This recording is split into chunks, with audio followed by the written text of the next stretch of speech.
lovely to be here tonight. What a beautiful night. Give yourselves a round of applause. You're so lovely. Everyone's so lovely. Where you going? Nowhere.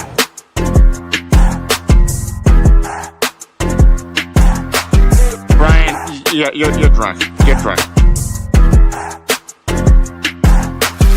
Refer to my hands. If they're small, something else must be small.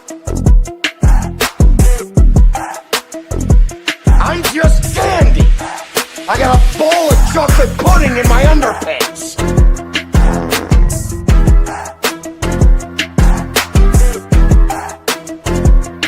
For the rest of my life, I have the curse that I have little hands. Hey, you got a little chubby going there.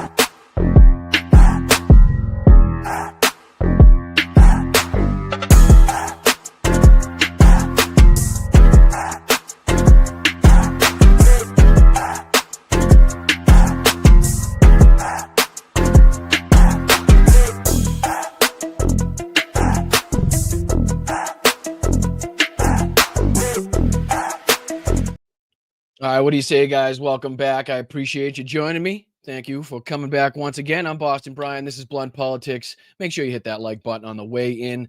A lot to get through today, a lot to talk about. We're going to be kind of returning to our roots. But before we go all that, before we get through what we're going to talk about, I just want to say it is Thursday, October 16th, and the biggest and warmest happy birthday to my lovely and beautiful and amazing sister, Kelly. Thank you so much for everything that you do. I'm very, very proud of you, everything that you've accomplished. I love you very much from the bottom of my heart. So I hope you have a wonderful day. You deserve the best day. So happy birthday from not only me, but hopefully from everybody here in the chat. So we love you. Thank you. This one goes out to you, I'm sure. But let me bring in the chat here. Let me say thank you first off to the mods. Appreciate you, mods. Keeping that chat a safe place. Alvin, what's going on, brother? Hope you're feeling well. What's up, Gamer? What's up, JP? What's up, Roxanne? What's up, Tiff? What's up, Nancy? Julie? W? How's everybody doing? What's going on? Make sure you hit that like button on the way in. Subscribe to the channel. Appreciate you guys. What's up, Rox? Flipper? Evie's on. What's up, Tom? I see you in there, brother. I see you in there. Thank you. Tell Victoria I said hello as well. Thank you, JP. What's up, JD? All right, what do you say we hop into? So we're going to be kind of returning to our roots a little bit today, which is just, inevitably calling out the egregious North Korean style propaganda coming from the right. We'll be talking about, let me see, pull up a couple of these stories. So there's a couple of the most tone deaf things that I've seen this family do in a long time. So we taking a look at an Eric Trump video, as well as Donald Trump throwing his little ballroom dinner last night with the donors for the ballroom that he's building. We'll take a look at that.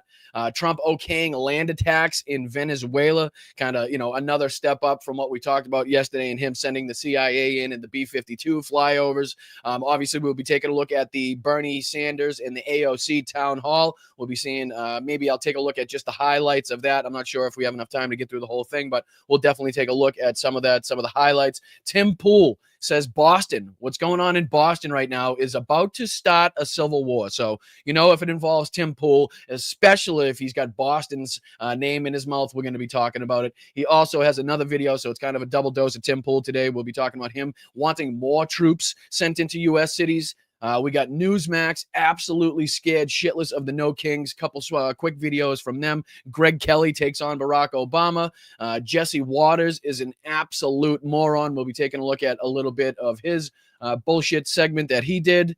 So, again, lots to get into, a lot of right-wingers to call out, a lot of propaganda to get through, a lot of stomach-turning, just fucking ass-clenching propaganda that is going to be hopefully amusing to call out at the very least, but very unsurprising. From everybody here at the chat, I know. But let me once again go through the rigmarole. There's a Venmo up in the corner if you like and would, if you appreciate and would like to financially support some independent media, a progressive lefty creator that, is trying to just play his part, do his role in making sure that we keep up this fight for democracy, then you can do that in a multitude of ways. There's Venmo up in the corner. Take a picture, send a buck or two, bust a buck, try your luck in supporting some independent media. It goes a long way. I have nothing behind a paywall. I sell you nothing, no ads, no dark money coming in from the back, no donors, no corporate donors, nothing like that. Everything is 100% free if you want to see the content. But if you enjoy what you're seeing, if you like what you're hearing, and you are in the financial position to do so, I would ask if you would kindly think about, contributing financially. You can also send a super chat on YouTube. You can gift a super sticker. You can gift memberships. You can sign up for a membership just underneath me here on YouTube. I think it's less than $3 for a month. It really goes a long, long way. The memberships and the Patreon at patreon.com/Boston Brian, those are quite literally the backbone of this community that we have built here. And I appreciate every single one of you guys. So what do you say we dive into just a little bit of this AOC and Bernie Sanders to kick it off? Let me see if I can put this on the screen for you guys.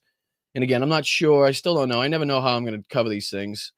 Let's see. It's this one, that one. Put it on the screen. I never know how I'm going to cover these things because I know I always want to do it like start to finish, but I never inevitably have enough time to do that. So I might end up going to the highlight reel that I'm sure is posted all over social media. But let's take a look at the first few minutes of this town hall, CNN town hall, again with Bernie Sanders in AOC, and then we'll be jumping into some just of the most ridiculous right-wing propaganda and the most insane moves coming from our government and the media surrounding and supporting that government that you could possibly imagine. So get your bath bags ready. You know what I mean? Just make sure you got a separate shirt ready in case you spit up, throw up, that type of thing from all the yelling that you're going to be doing at the screen from these fucking propagandists coming up. But let's dive into just a little bit of this. And then again, while this is playing for the first couple minutes, I'll look on some of the socials and see if we can pull up some of the highlights. That way we don't have to waste too much time going through the bullshit that's inevitably inside of this.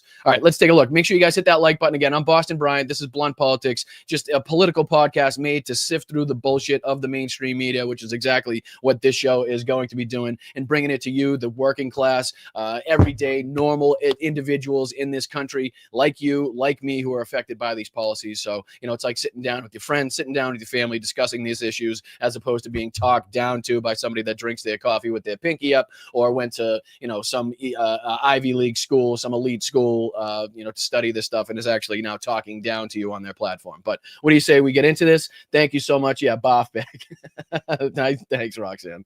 All right, let's get into it. And of course, it's so great to have both of you here. We have so many audience questions tonight, really good ones. And Senator Sanders, just in terms of how long this shutdown has gone on, you and I have spoken multiple times during this, but we're now on the 15th day. The 9th vote to reopen the government failed. Do you think Speaker Johnson is right when he says that this could be one of the longest government shutdowns in U.S. history? No. I think the Republicans are catching on that you can't throw 15 million Americans off of the health care they have. And studies indicate that when you do that, some 50,000 Americans a year will die unnecessarily. And then on top of that, just in Vermont today, Caitlin, people in my state and all over this country are beginning to receive notices from insurance companies about what their new premiums will be if we do not stop what Trump is doing. In my state of Vermont, and I want you to remember what he's talking about here: the rights and the insurances and the help to everyday life and everyday people in this country that's being stripped away. Right? And remember that. I want you to keep that in mind as we take a look at some of the next videos, the videos that we'll watch later on, and some of the just tone deaf, nonsensical, insane bullshit that's coming out of not only the government and what they're building and putting on as far as their parties and the money being thrown around, but also, what the son is doing of this asshole president that we got, because we got 2 videos of Trump's, again, just absolutely tone deaf at the moment in time, where people are being stripped of not only their rights, but health care, health insurance, their, Social Security, you name it. And it's being stripped from people all around this country, not to mention the civil unrest going on because of what's going on with ICE and Border Patrol, not to mention what's going on with, our allies and the enemies going on in geopolitics. I mean, it's all a shit show right now, but, just keep that in mind when we play these later videos. People today who receive notices that their premiums are going to quadruple, some less, 3 times. In my state of Vermont, and again, this is true in many parts of the country, middle-class families will be paying $50,000 a year for health care. Anyone think that's sane? It's not. Who can afford that? Republicans are catching on. They're playing a losing hand. They are going to come to the table finally and address the healthcare crisis that they've created. Okay, so you think Republicans will come to the table sooner rather than later. The White House has not indicated as much, and today the budget director, Russ Vought, said that north of 10,000 federal workers could be laid off during this government shutdown. Does that make Democrats rethink their strategy at all? I don't think so. I think that what Russ Vought just announced today in the laying off of federal workers, we learned today a judge has put a temporary restraining order because it is likely illegal what he and the Trump administration is doing. The problem is that this administration, the Trump administration, folks like Russ Vought, they think that destroying our health care, making sure that housing is too expensive to live in, that jacking up the cost of our groceries, they think all of this is about hurting Democrats. What they are doing is hurting Americans, and they are hurting this country. And if Mike Johnson wants to say that this shutdown is going to last a long time, it is because he is choosing to punish the American people, and we cannot stand for it, and we cannot allow it. And we also cannot enable it by acquiescing and enabling the behavior of bullies. So it ends today. So if I could just add to something Alexandria said. Go ahead, Senator. This is the cynicism of the Speaker of the House. Where are your Republican colleagues tonight? They're back here in Washington negotiating? That's an excellent question, Bernie. Right now, House Democrats are in Washington, D.C. Senate Democrats are in Washington, D.C. Even Senate Republicans, I believe, are still in Washington, D.C. The only people who are not in Washington, D.C. are the over 200 elected Republicans in the House of Representatives, because Speaker of the House, Mike Johnson, refuses to call the House in session. He refuses to also seat Adelita Grijalva because they want to prevent the 218th signature on release of the Epstein files. Now, what does that tell you, right? What does that tell you that Mike Johnson and the Republicans all over Congress are nowhere to be found as far as being in Washington, D.C., trying to, again, work these problems out, make sure that they can get some way, somehow, something in place to make sure that the government opens, or at least, some people are being taken care of, right? But no, they're out, trying to claim that they're out, talking to their constituencies, doing what they can in their own, in their own suburbs and their own little districts that they got going on here, instead of being, together working as a government, trying to, again, open the government to make sure that we actually have a running, functioning government. But no, they're not there. They're not there. Well, can I ask you on that? Because Speaker Johnson was asked about that today, and he said it has nothing to do with that. It's so she can have all the pomp and circumstance that is afforded to most members when they're sworn in. You don't believe that? No, Mike Johnson has. Now, don't ask questions in such a stupid way. Now, you don't believe that either. I can't stand Caitlin Collins, and I don't trust her as far as I could throw her, nor do I should trust anybody that used to work at, Tucker Carlson's Daily Caller or whatever the fuck it was called. But I mean, to even frame it in such a ridiculous manner, like you actually believe that could actually possibly be the real reason why he's not seating her, right? Let's come on, like let's be real here. Let's not pretend like we're stupid. Let's actually, in front of the public, while you're talking in front of people that millions of people are watching this. Let's actually pretend like we're knowledgeable human beings, like we know better than what these Republicans are telling us, and don't do this both sides like, oh, this is what he said. You don't believe that? No, let's fucking call it out as we see it, as absolute horse shit that nobody believes, especially you, Caitlin Collins. Has sworn in several Republican members in pro forma sessions. He understands that the importance of this country, the importance of representation, is not about pomp and circumstance. And in fact, it's not just about Representative Grijalva. It's about the over 700,000 people in the state of Arizona, veterans, seniors, teachers, students, who do not have anyone to call in an emergency because their elected representative that has been certified at municipal, state, and the federal level with federal acknowledgement, he refuses to seat a duly elected official here in the House of Representatives. So we have a lot of questions tonight for people who are here. So I'm gonna hop over to this one here because it seems like there's a shitload of these clips, and like I said, we don't have a ton of time, or at least enough time to go through the entire town hall. So what do you say we take a look at these?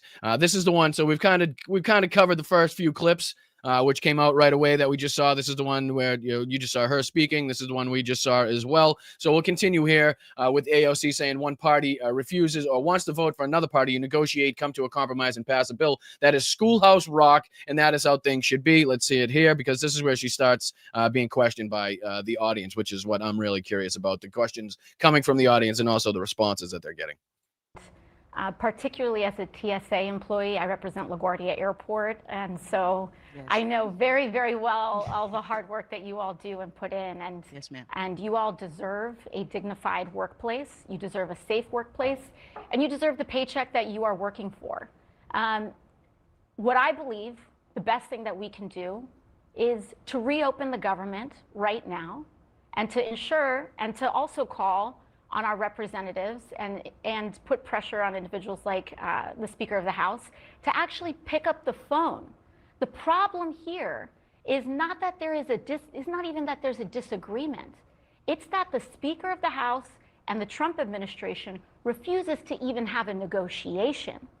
They refuse to even pick up the phone and talk about this. And so which was something that Caroline Leavitt was called out to her face in one of the White House press conferences. I believe it was last week, where she's talking about, why aren't people calling their senators, and everybody should do this and pick up the phone, and, you should do this if you demand this and call them and demand this. And one of the reporters went on to ask, okay, well, has the president picked up the phone? Has he called any of the Democratic legislators to try to get a deal done, to try to reopen? And she was just stone-faced. She had nothing to say for it. She said, oh, no, but he has been talking to Mike Johnson, who in turn has been talking to, Democrats. So in a certain way, he has been. So he can't even lead by example. So she was called out right to her face. And it was good to see that she was kind of, she had that stone look in her eyes like, shit, I don't have a piece of paper for that answer. Hold on. No, I got nothing for that. So let me just kind of make up some bullshit on the spot here.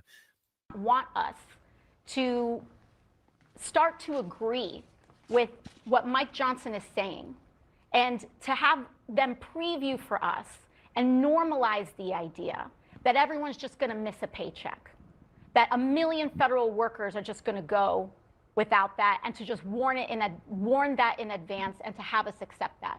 This is not acceptable. This is not normal. And what is normal is for us to negotiate. When one party wants the votes of another party, you negotiate, you come to a compromise, and you pass a bill. That is schoolhouse rock, and that is how things quite literally government 101 right there. You know what I mean? That's like the basis, the foundation, the first thing you learn when going into any civics class. You know what I mean? It's like, this is how this works. Let's put in the schoolhouse rock tape, like she said, and we can figure out how government works. Maybe we should pop that in between Mike Johnson's porn videos that he probably has going on. We should maybe slide in the schoolhouse rock and kind of teach them how government's supposed to go. Teach these Republicans how the government's supposed to work in a normal functioning government. But let's see if we can pop onto another one of these clips here. Next one here is Bernie Sanders answering a question. Let's see what he's got to say. Old Burn here. What I will tell you is the Republicans are fucking stupid. No, based on their history, they've had months and months. This is not a new thing. Ever since Trump's big, beautiful bill was passed, we knew. Excuse me. That's the moldy, shitty, decrepit bill, sir. I hate to correct you when you're speaking and in your flow, but that is the name of the bill. It is the moldy, shitty, decrepit bill, sir. Thank you.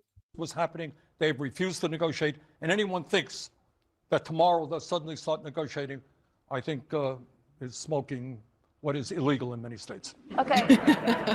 On that front, let's get to not your state, though, right? Not your state. So again, here just kind of poking fun at anybody saying that all of a sudden the Republicans and they like snap out of it and all of a sudden jump to the table when their dear leader wants anything but that to happen. Here's another one from AOC. Let's see what she's got to say in this one. Let's see. I think the question is, it says down the bottom, how do you justify choosing a fight over healthcare subsidies to help people in the future over federal workers suffering now? And let's see what the answer is. But can I ask you, in terms of negotiations and what's realistic for the subsidies, which expire at the end of December? Obviously, open enrollment starts November 1st. Over in the House, there are 14 House Republicans who have said that they will sign on and they will vote for a one-year extension of the subsidies. House Minority Leader Hakeem Jeffries said he thought that proposal was laughable. Do you think that's laughable, or is that something you could get behind? Yeah, no, let me tell you why it's laughable. Because it's cynical. Republicans want to sign on to just a one little extra year of these ACA subsidies. You want to know why? What's happening next year? Midterm elections. They want to extend these subsidies just a year extra so that people don't realize the dupe that they are pulling on everyone, so that they can all reelect themselves and allow those things to expire the moment that they win re-election. And this is how you call out the bullshit, right? These little fucking the playbook that the Republicans run at, like, seemingly trying to give you an inch, right? It looks like they're ready to kind of come to the table. Oh, they're ready. 14 are ready to sign off on this. But then when you dig through it, when you really look at it, when you look at the terms and how it's written and the dates and how long it's going to last, you always know there's a plot behind it. There's some backstory. There's some aim, there's some angle that they're taking to help or benefit you in the future, benefit their party, the Republicans, in the future. This being, okay, let's give them, we'll pass it just until past midterms. That way, the people really don't feel the pressure. They don't feel the crunch. They're not going to blame us too much. And we won't see that backlash at the polling stations that we would, let's say, if we didn't have this, amendment or whatever they're trying to sign off on here. And it is time to get politics out of what should be a guaranteed universal right in the United States of America, and that is health care. And so I will not accept a measly one-year acceptance of a measly one-year extension of the ACA. We need to make sure, and as a member of the party, we put negotiations in the hands of our party's leadership with Hakeem Jeffries. He says it's no, it's no. And we have to make sure that we are expanding and continuing the fight and not falling for the fine print, not falling for the tricks, and not falling for the politics around this. So far, she's knocking it out of the park. Bernie as well, from what I've seen here. You know what I mean? She's very concise. She's very articulate. She's ready for the questions. And again, we've only seen a couple here, but straight from the start, I like what I'm seeing here from both of them. I wish it was more clear to me what this is all for, right? I wish we had some clear intentions, some clear, like what's going to happen in the future, like what is going on with Bernie and AOC, like what is this all about? Is this solely to get momentum? Is this solely to get some enthusiasm, or is there going to be something more to come from this, as in terms of running for office or campaigns from, I don't know, either one? I wish it was more clear. I love what's going on. I love the enthusiasm. I love the answers. I love them getting out there and calling out Republicans. I just wish it was a little bit more clear what we're kind of seeing here and what this is all about, right? Let's see here. This is one from Bernie. Let's see what Bernie's got to say here. Okay, so you won't accept 1 year. I know, Senator, you've said that you believe they should be permanent, but in terms of what actually happens next year, what do you need to see for the government to be reopened? Can you walk me through what that looks like? I have a radical idea. You ready for a radical idea? Let's do what the American people want. Do a poll, CNN. Ask people how many think it's a great idea to give $1 trillion in tax breaks to the 1% and decimate the American healthcare system. And if you do not have a strong majority of Republicans, Democrats, and independents saying that is crazy, I will be surprised. Let's do what the American people want. And at the very least, as we continue the fight for a Medicare for all single-payer system, we're going to protect people today from losing their health care or from seeing their premiums skyrocket, seeing nursing homes, community health centers decimated. But let's say that, okay, so you want... He's 100% right. And please, guys, remember to make sure you hit that like button, subscribe to the channel. Just a reminder, we run on, your donations and your contributions alone here at Blunt Politics. Again, we have absolutely nothing hidden behind a paywall. You have to come out of pocket with not a cent to watch any of this content, to see any of the live podcasts, to see any of the great interviews that we've done. We got some great interviews coming up. We got our interview with Kat Abaguzela coming up too on the 28th. So very excited for that. But please make sure that if you're in the financial position position to do so, you are reaching out and trying to help independent creators, whether it's myself or any other independent creator that, you find value in, kind of gives you some, some, I don't know, some laughter, some information, entertainment, any of that. But, I would kindly ask that you think about contributing. So thank you very much. Make sure you hit that like button, share, subscribe. Those are all free things, perfect things to do to help us in the algorithm. So I appreciate each and every one of you that are here chatting, sending emojis in, super stickers, all that stuff. Thank you guys very, very much. Let's see what we got on our next clip here. Look how many. You can tell that they were killing it too, right? You can tell they were absolutely killing it, because it seems like everything that they said was pretty much clippable here by Asen, who,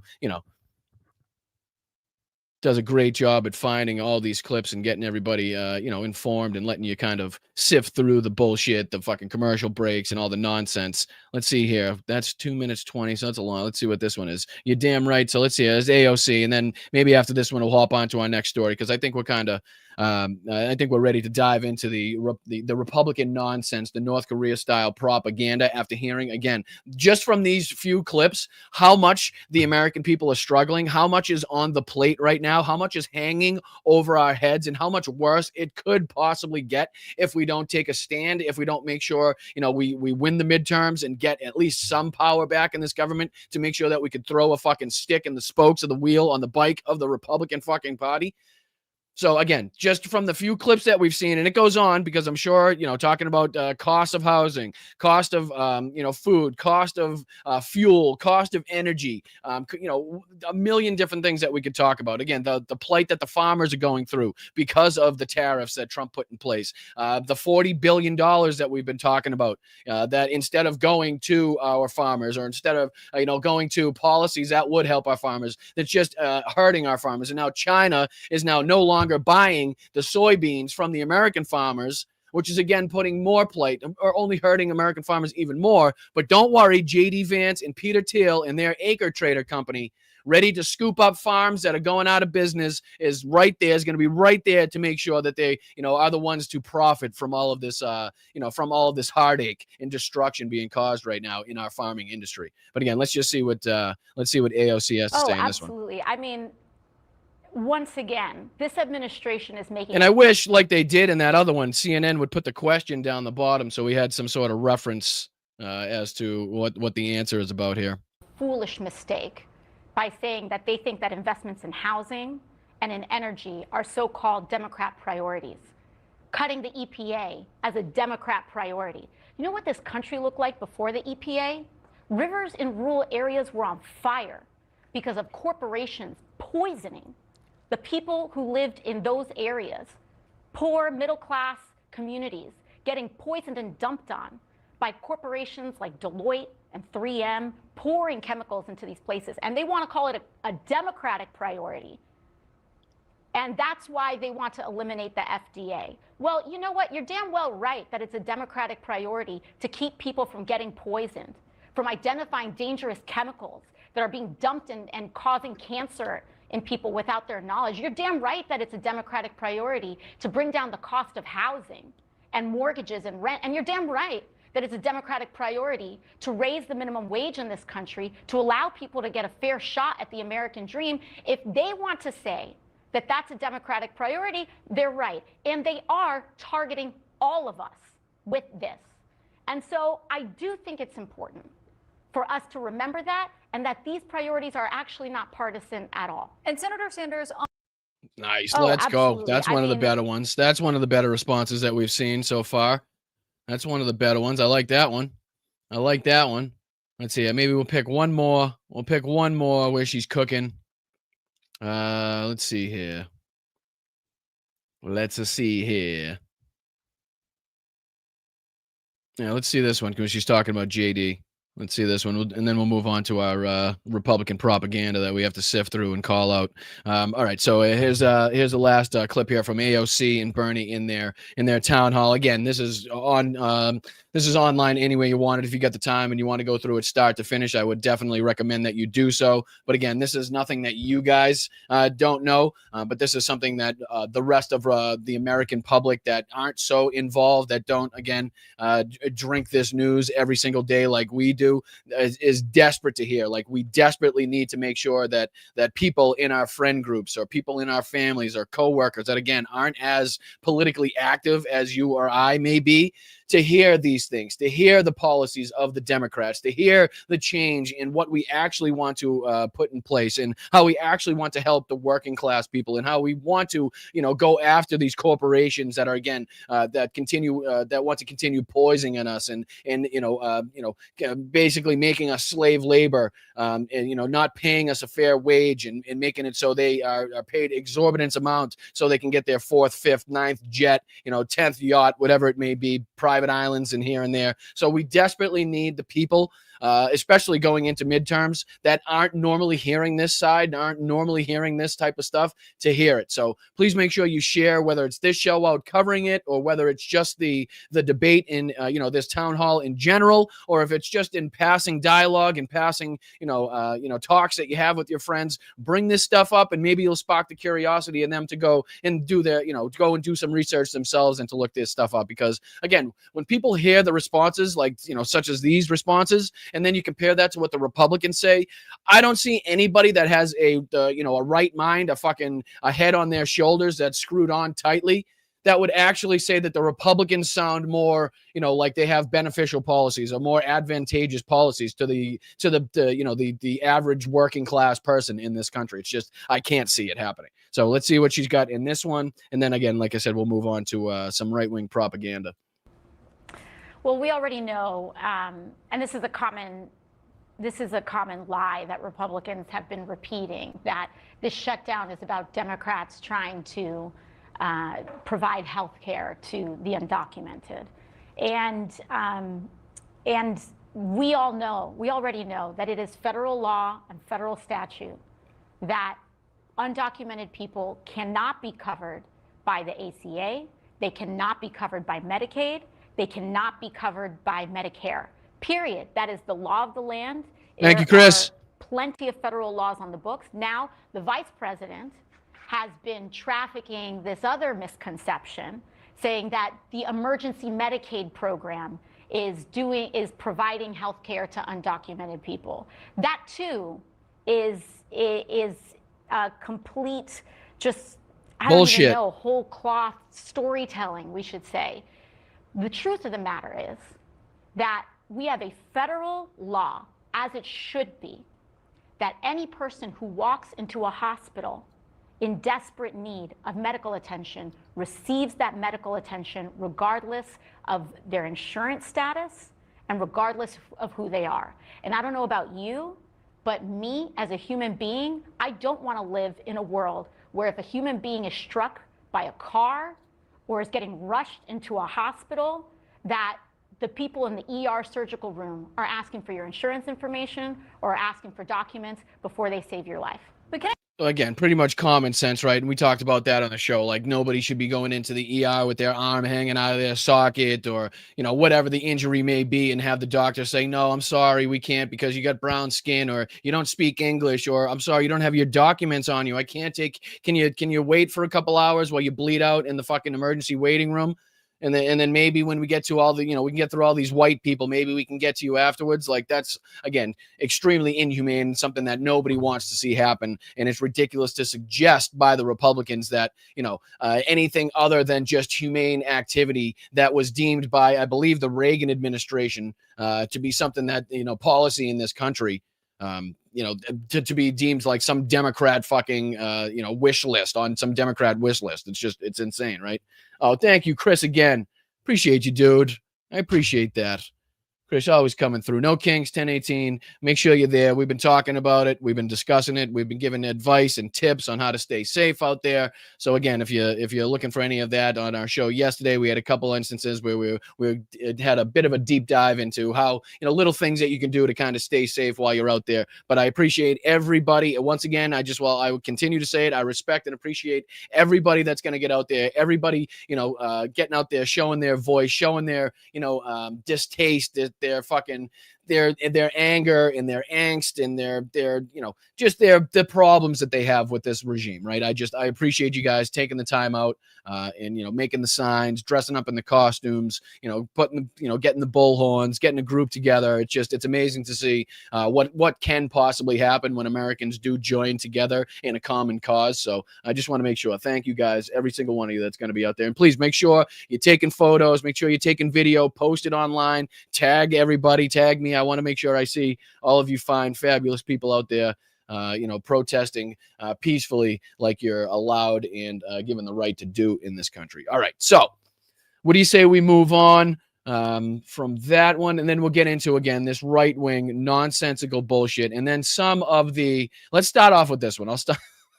We'll start off with this one with some of the most tone-deaf content that you could possibly be making at a time like this. The government is shut down. Federal employees not getting paid. Military not getting paid, but also being used as political pawns at the same time.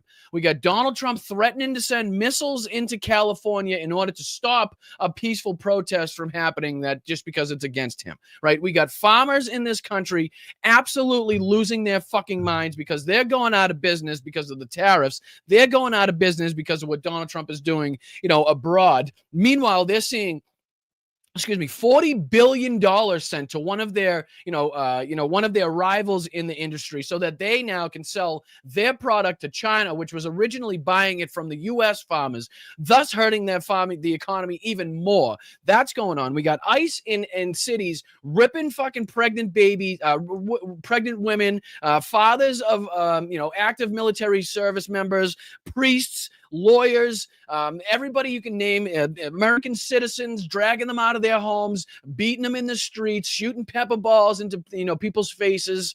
All that's going on. And at that time, we got these assholes right here, Peter Doocy and fucking Eric Trump. And what do they think is like an appropriate scene to make, an appropriate video to make, some content to make? A fucking exclusive tour around Mar-a-Lago. Look at this. Trump's Digs, it's called. Doocy gets exclusive look inside Mar-a-Lago. Right now, accompany this with Donald Trump throwing, this extravagant fucking ballroom dinner for the donors of the new ballroom. And we'll get into that a little later because he does have tiny dick, tiny Hitler energy where he decides to hold up his little fucking models just like Hitler did for Germania, right? And believe me, we'll get into that. So stick around for that. But let's see here again. While all of that's going on, people are fucking struggling with housing, homelessness on the rise, fucking inflation, the cost of food. I mean, you name it, and it's fucking not going down in price. It's only getting worse exponentially. And this is what these assholes think is an appropriate piece of content to be making right now. Let's check this out. Okay, let's go check in with Steve, who's ready to take a morning walk at President Trump's Mar-a-Lago resort in Florida. And he's got a very special guest. Hey, Steve.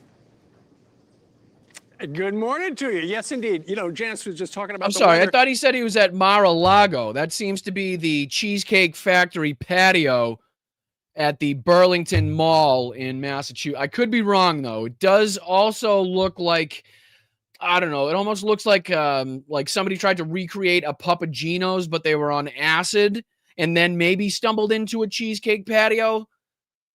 But is that actually Mar-a-Lago, or is that some shitty fucking movie set from like some hack 80s movies about Italy or something? I'm sorry. I thought you said you were at Mar-a-Lago. I just was curious because, you better be quick because Cheesecake Factory opens in about 15 minutes, Steve. It could not be more beautiful right now here in Palm Beach, 78 degrees. It's sunny. And for this tour of Mar-a-Lago. And behind me, you see the last wall of the Alamo here. We had that shipped in. Who better than Eric Trump, who actually grew Oh, up. who just happened to be standing behind me. So good, awkward introduction here. Let me just, instead of a handshake, let me see if I can, yep, I'll miss the handshake and I'll grab your shoulder there, Mr. Ducey. But this whole interaction is just the most fucking tone-deaf, most awkward thing that I've ever seen. Check this bullshit out. Up there, up in the tower? That's right. That's right. It's fantastic. Welcome to Palm Beach, Florida. Thank you very much. Great to have you in Mar-a-Lago. Mar-a-Lago. Mar-a-Lago is Portuguese Mara for cheesecake. Sea to lake. So you have the Atlantic Ocean. I out think there. it's whale's vagina, actually. Isn't that Mar-a-Lago's? Is that whale's vagina or is that San Diego? I always forget. I get the two mixed up. And you obviously have the famous intercoastal waterway back there, and a little bit different than the And in just a minute, you'll have a 747 or a Cessna fly over, dumping its jet fuel because we are directly in the flight path of the airport, which is why this place sucks and is so cheap. But if we get inside or if you put up your umbrella, you may not taste that jet fuel for too long. You often frequent on a Friday morning. Yeah, I don't know how good the bacon is here. So, Actually, the bacon is excellent here. I'm sure. We have our bacon down pat. And they Oh, do do you? it- Well, that's good because there's a shitload of people in this country that can't go out and afford a pound of bacon right now. Not only because of how low their wages are at their job, but also the inflationary rise, but also how difficult it is right now for anybody to do anything because of the fucking economy and the people running this government. Indeed. Listen, this is the patio. This is where your father, as president, kind of commands the music. Oh, Jesus Christ. They're talking about his fucking choice of music? This is his chair. That's his chair, and that's his iPad. I'm sorry. Wait a minute. His iPad is just eternally sitting at his fucking, what happens if it rains? Do you take it in? That's telling me that's 100% for show. Like that thing probably don't even fucking turn on. Yeah, this is it. Is he dead? It's almost like he's fucking, it's like a memorial. Like this is where he used to sit and do his tweets. This is where he used to do his Truth Socials. And this seat here, you can see the brown stain on the cushion still where he shit himself every time he had a good tweet. And he was so passionate about it. Every single time he had a good tweet, he knew it, he would shit himself. Nobody could sit near him, of course, but that's why we keep this iPad here in memory. Every now and again, we'll spray a couple of those stink bombs in here. It reminds us of Donald Trump. My father loves DJing, and in about 2 weeks when the club opens up, this patio will be absolutely rocking. We've got the greatest membership. Yeah, it'll be rocking with the 3 fucking songs that he knows. It'll be Lee Greenwood on repeat, YMCA, and Pavarotti. Yeah, dude. As long as you can handle those 3 songs in fucking on loop forever, you should be all set. Come on down. Will this become the most prestigious property probably anywhere in the world? And what? The most prestigious property anywhere in the world, says nobody but Eric fucking Trump. The most prestigious property. Holy shit. remember, Letitia James said this property was worth $18 million as she brought us to court. And tried No. See, we're not going to rewrite history like that. You guys claimed that it was worth 18 million, so you could save on the taxes, right? So that was the company that you and your family hired to do the evaluation, and they gave you the lower evaluation so that you could save on taxes. And then when you went to, brag about what the property is worth, that's when you bumped up the evaluation and bumped up the price. But as long as it was, concerning taxes and stuff like that, no. And there's a reason for it, is because you can't change the property to a large extent, right? Like it's like an historical site. I forget what the actual, term for it is. The actual fucking legal ramifications are. But he's not allowed to just go and tear it down and start developing and adding things on and leaving. Like it's a business, right? He's got it labeled as a business, not a private residence, which is another aspect of this whole fucking thing. Again, having to do with taxes. So the fact that he's trying to sit there and say Letitia James came out right and said it was worth, like she went down to Mar-a-Lago and was like, yep, I'm going to do the appraisal here because in a couple of years, I'm going to be prosecuting you. So this will work out for me.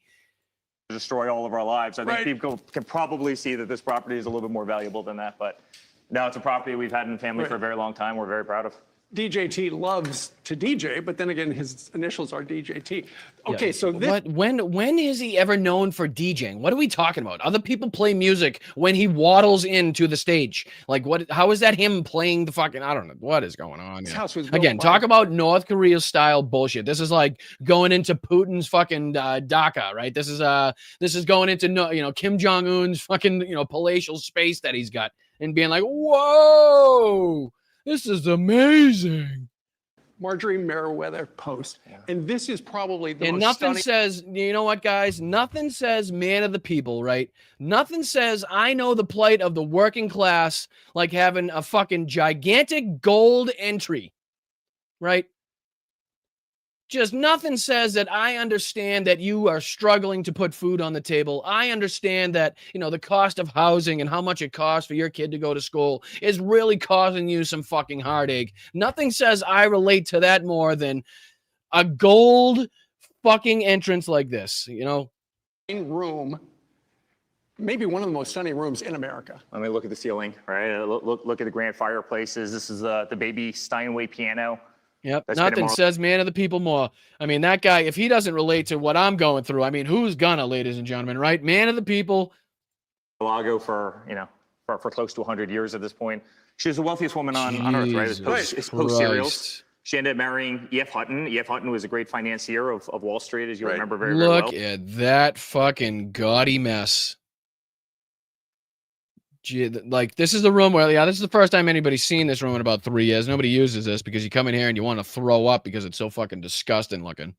And so, I mean, it was kind of the ultimate power couple, and this was their home. They loved Mar-a-Lago, and my father got this house in the early 80s. What was that? Hold on. What was that little fucking sculpture? Yeah, look at this thing.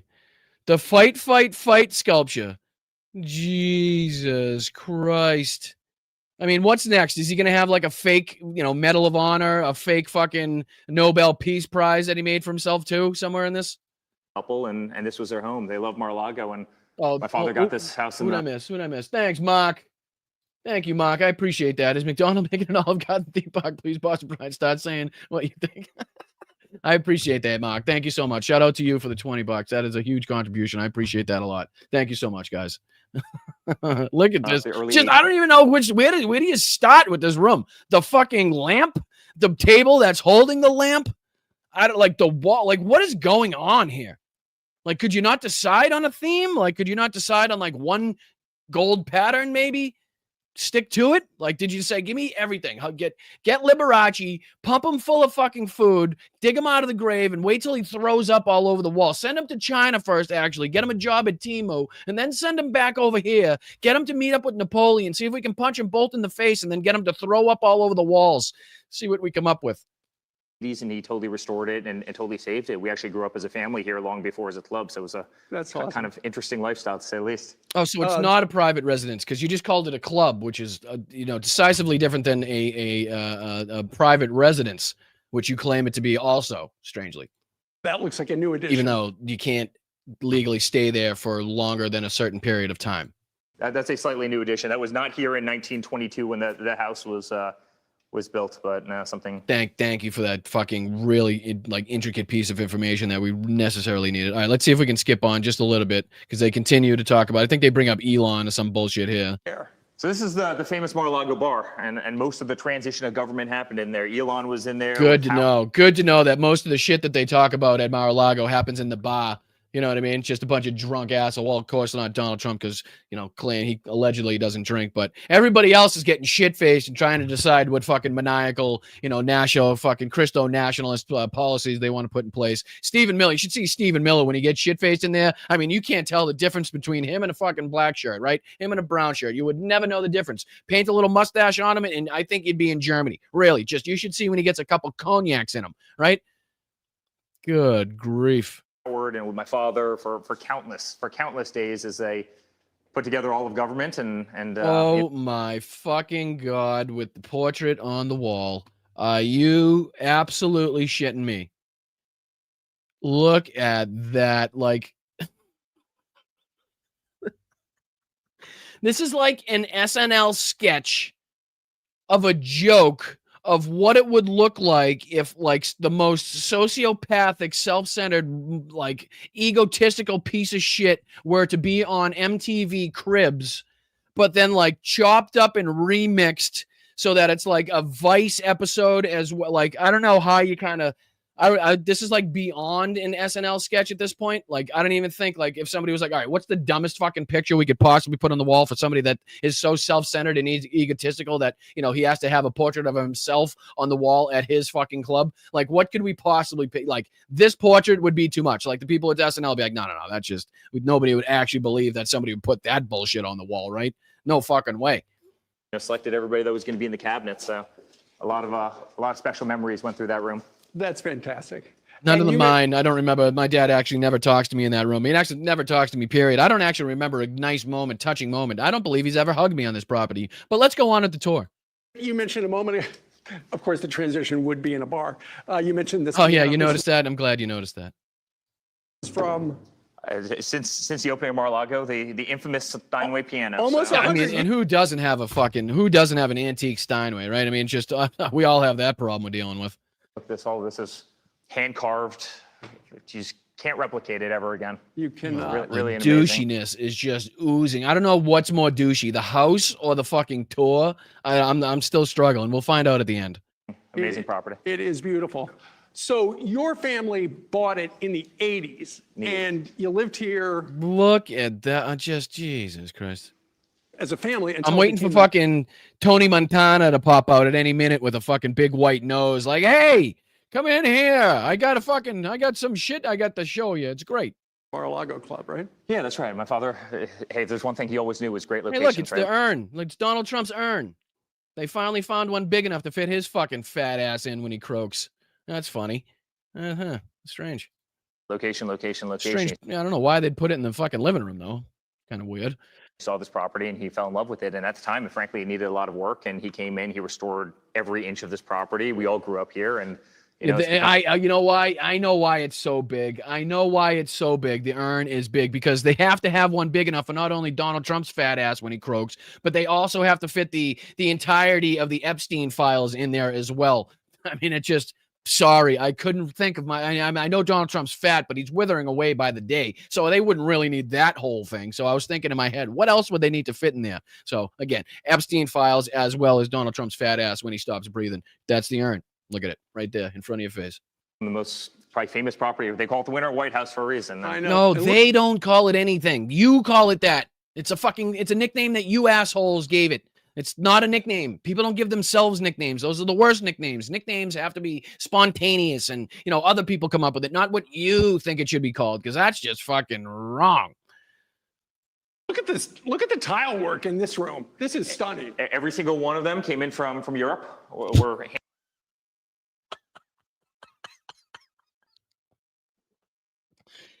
Oh, Jesus, save me. Every single one of them came in from Europe, brought in on the back of a single slave. I put each one of these tiles on the back of a single immigrant and made him run through the Rio Grande twice. And when he was done, I sent him back on his way and took the tile. And then from there, I had it shipped up. Nope, not by truck, but by other immigrants also bringing this stuff into and also installing this stuff. And also maintaining this stuff. But other than that, no. It was all brought in from Europe. And again, nothing says man of the people. Nothing says, hey, I need you to go buy my book to make me more money. Like talking about the fucking tiles that were individually brought in from Europe. Hand painted and hand imported. You'll actually notice on a lot of these tiles the Latin verbiage. Yeah. And it's just an amazing property. I was reading this morning, Eric, that some of the tile in this house is from the 15th century. It is. Yeah, they brought it over. Hey, money was no problem for Marjorie Merriweather Post, right? She spent whatever she wanted, and she wanted the best, right. And that's what Mar-a-Lago is. And so where did she get the money in addition to Post cereal? I think at one point they actually do get a flyover by a plane. Hold on. Just met every world leader right in front of those famous doors at Mar-a-Lago, and this is the incredible rotunda and the beautiful Mar-a-Lago driveway. And The beautiful I mean, nothing gets talked about quite like the Mar-a-Lago driveway, ladies and gentlemen. You know how that's being just replicated all over the place by people that just have the money to do so. They're just like, hey, how can I get myself a Mar-a-Lago driveway? But here's where Peter Doocy not only notices when Eric was banished to the fucking tower. Did you guys know that Eric was actually banished to the tower in Mar-a-Lago? Check this out. Doors at Mar-a-Lago, and this is the incredible rotunda and the beautiful Mar-a-Lago driveway. And up at the top, there's a 75-foot tower where you grew up. Oh, let's keep the kids in the tower. We had a room up there as kids, and we loved playing up there, and it was a little bit of a different lifestyle. And you can hear the jumbo jet about to fly over. You know, the closest point to the jet fuel is that 75-foot tower, which is why Donald Trump gave that position to his kids. And here's where the jet flies over, and then we'll move on from this. Steve, it's going to be a little bit of a hard lifestyle to replicate if you can believe it. But now this property's come He's dying to point it out. You see, Steve? What's his name? Peter, Steve? I don't know who the fuck it is. I don't care either. Don't even correct me. I'm not worried about it. But look, he's dying to point out the plane that's flying directly overhead. Lifestyle to replicate if you can believe it. But now this property's come a long way. It's really what he did with it's incredible. And we just heard a plane leaving PBI. You're in the flight pattern here. You're in the flight pattern here. Like he's telling Eric something that he doesn't know. You know, like this guy, he's got planes flying overhead every fucking 13 seconds, dumping jet fuel on this, exquisite property, the best property in the world, as Eric would like to have you believe. And Peter's like, just to let you know, you're in the flight path, you're sitting here talking about how good this property is. I want to let you know that you are being, you're sucking in jet fuel at an exorbitant rate here.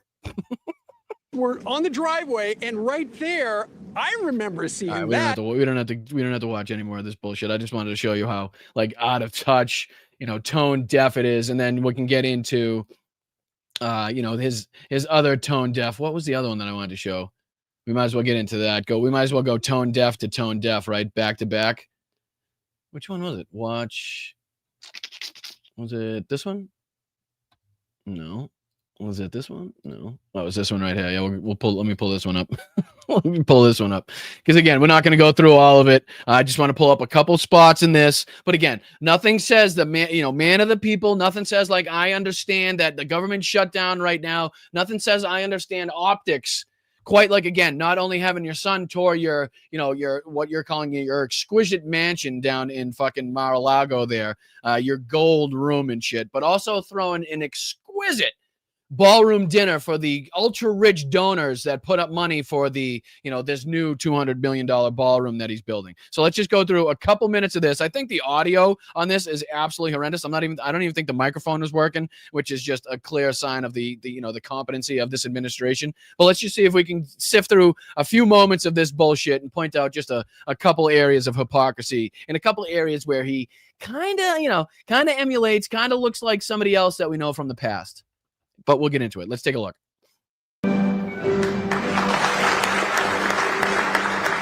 Wow. Rudy Giuliani looks like shit. What the fuck? What is that? Is that Rudy?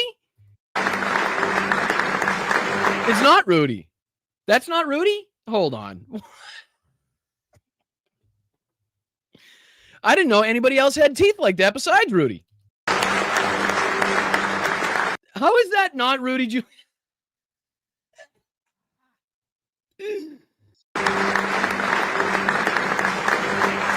That's not Rudy. If it is Rudy, he's got one leg in the casket. Christ, somebody better get his fucking eulogy ready if that's Rudy. They might as well make this a joint ballroom dinner Rudy Giuliani's fucking wake. If that's him. Looks like he ain't gonna make it to fucking the first course. Oh, hold on. No. Oh, you know what? Hold on. I think just give me a second. Just give me 1 second. Because I do believe, let's see here. I do believe, where is it? Come on. Because I've seen that haircut somewhere before. I have seen that haircut somewhere before. Let's see here. Oh yeah, that's it right there. That's it right there. Just in case you were wondering where you've seen that hairstyle before. Pretty prominent in Himmler made it famous. That's what it was. Himmler made that famous. You know, and I like a good fade, but that's zero fade. That's just straight. That is just straight. That we call that the SS. Simple and stupid. All right, let's continue.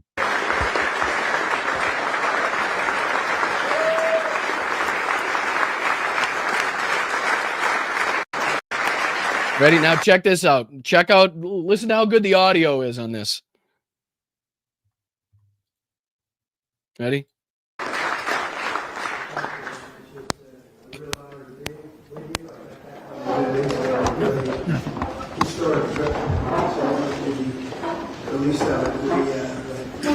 Speak up, Gramps. I think your neck vagina is blocking the sound. His vocal cords can't make it through the fucking neck vagina anymore. We're gonna have to get him a throat mic.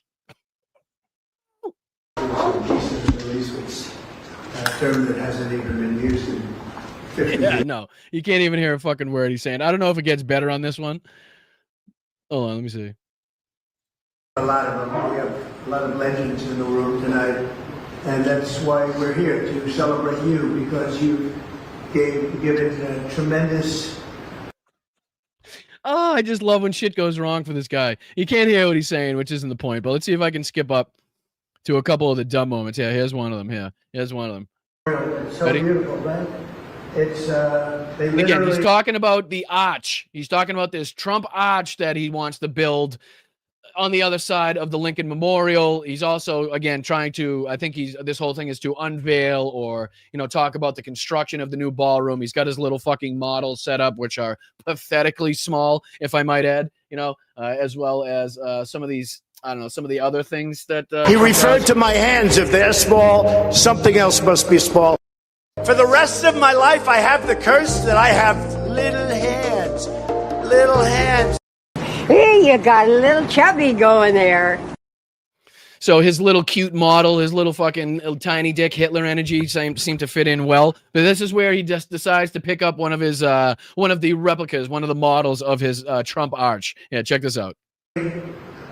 Say something's supposed to be here, and so we have. No, the point isn't to hear what he's saying. I understand the volume sucks, the audio sucks. Doesn't matter what he's saying. It fucking is useless. He's a useless fucking git. So no, it doesn't matter what he's saying. What I'm trying to point out is what he's about to pick up.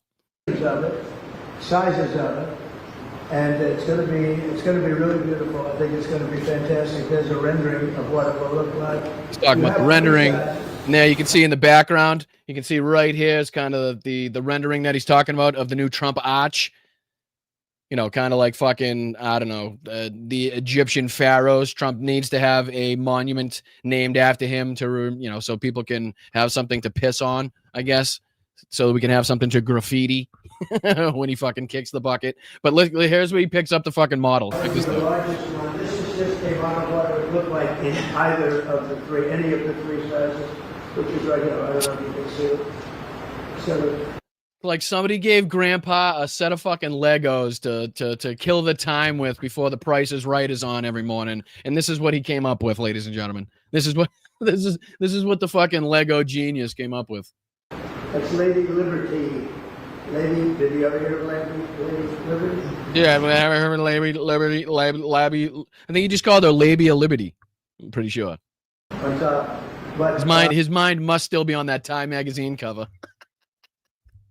So the sizes would be very right. So there's the rendering, and he's talking about how he's got 3 different sizes to choose from, and then he goes on here. I think there's another point where you see some other models set up beside him, if I'm not mistaken. Let me see here. Can you see them? Are they put out yet? Let me see. I know there was one point where you had like little. Oh, here they are, right here. So look at. I can't, ladies and gentlemen. I can't. Look at the size of the arch compared to the other models. What is happening? And tell me this doesn't give you the biggest fucking this energy ever, right? tell me this isn't just giving you this energy, like big time. But on just like a fucking smaller scale, right? So let's go back. Yep, here's Tiny Dick Dittler here, and here's the actual person he's trying to emulate here. But this is no different. This is him playing with this little model, trying to make the city into Germania, trying to make his hometown because Hitler wanted to change Linz, Austria, his hometown, the place where he was born, and have the Führer Museum and all of this bullshit. Unbelievable that we actually have these one-to-one comparisons. And I thought there was actually one that you could see, like he even had other ones set up beside him. Like I think there's actually a table. Let me see what you guys are seeing. I think there's actually a table somewhere over here. You can't see my mouse, but to the left side of him somewhere. I was pretty sure. F windows on top. Maybe you just can't see it. Maybe you just can't see it in this coverage. But no, you can see him looking down at it right now. That's what he's looking down at. You just can't see it from here. Just in this area right here, he's got another little table set up with some other models that are really fucking very similar to Hitler's Germania. Again, in case we're not wondering, in case anybody's wondering what the hell I'm talking about, I probably should fill people in just in case. Germania was the world capital, the projected renewal of the German capital, the thought, the idea that Hitler had, with his fucking main architect there, Albert Speer, in order to just create this ridiculous, fantastical sized city with just the most overdone construction, the most overdone architecture. And he spent hours and hours and hours poring over these little models and building these little models. It was supposed to be, it was to be the capital planned Greater Germanic Reich. Albert Speer, the first architect of the Third Reich, produced many of the plans for this rebuilt city in his capacity overseer as the project, only a small portion of which was realized between 1938 and 1943. Some of the completed projects were the Great East-West City Access, which included the broadening Charlottenburger Chaussee on Straße des 17, the Reichstag, the Berlin Victory Column. But look at this. I mean, this is what they actually had planned, right? I mean, just the entire rebuilding of the city with just enormous museums, enormous factories, enormous government buildings. And it was all just fantastical, right? Everybody knew it was fantastical. It was just, the dreams of a madman. And now we have our own madman with his own dreams and his little models that he's playing with in front of his rich donors. While people, again, are starving on the street, homelessness is on the rise. People can't afford homes. They can't afford, to send their kids to school. Farmers are being fucking put out of the job daily. Just any one of the number of crises that we're seeing now. And Donald Trump's, again, sitting in a gold room talking about his little fucking toys, his little models with his little dictator Hitler energy that he's got going on. Unbelievable. Unfucking believable. It really is. But we'll move on from that. I know that is I just wanted to point out some of that fucking bullshit, some of that hypocrisy. You can't hear what the guy's saying anyway. So great job on the audio. I'm sure somebody's going to be fired for that. Let's see. What do we got next? Oh, yeah, we got the Venezuela land strikes. Let me see if we can bring that in. So let's talk about this because the other day we brought up, yesterday, in fact, how Donald Trump had basically activated the CIA to work inside of Venezuela. He was questioned on what authority they had. Were they, trying to basically there to take out Nicolas Maduro or what was going on? We talked about the B-52s. We also talked about the Venezuelan F-16 that was sent up. We've talked about the escalation here, both on the side of Maduro and how he's kind of getting his military set up and ready for some active engagement. He's been actively telling the media and the press that the United States is actively trying to engage in a regime change in order to, take control of Venezuelan oil and the resources of that country. And nothing that Donald Trump is doing, nothing that he is saying is putting or quelling any of the tensions. As a matter of fact, it's only doing more. To add more fuel to the fire here. Now, talking about how he's okayed land activities, land strikes. Let's see if we can bring this in here and you can hear it from the horse's mouth himself. This is from ABC News. President Trump threatens strikes on land in Venezuela. This is from 7 hours ago. Let's see if we can take a look at this. And again, take a look at the escalation, the continued escalation, not only with the recent and the latest in the strikes on the Venezuelan fishing boats, But also, again, with the B-52s, the warships, everything that we've seen that is just pointing towards an escalatory conflict here. So let's see if we can take a look at what he says. This morning, President Trump considering U.S. strikes on Venezuelan soil to combat drug cartels. Again, the president of peace.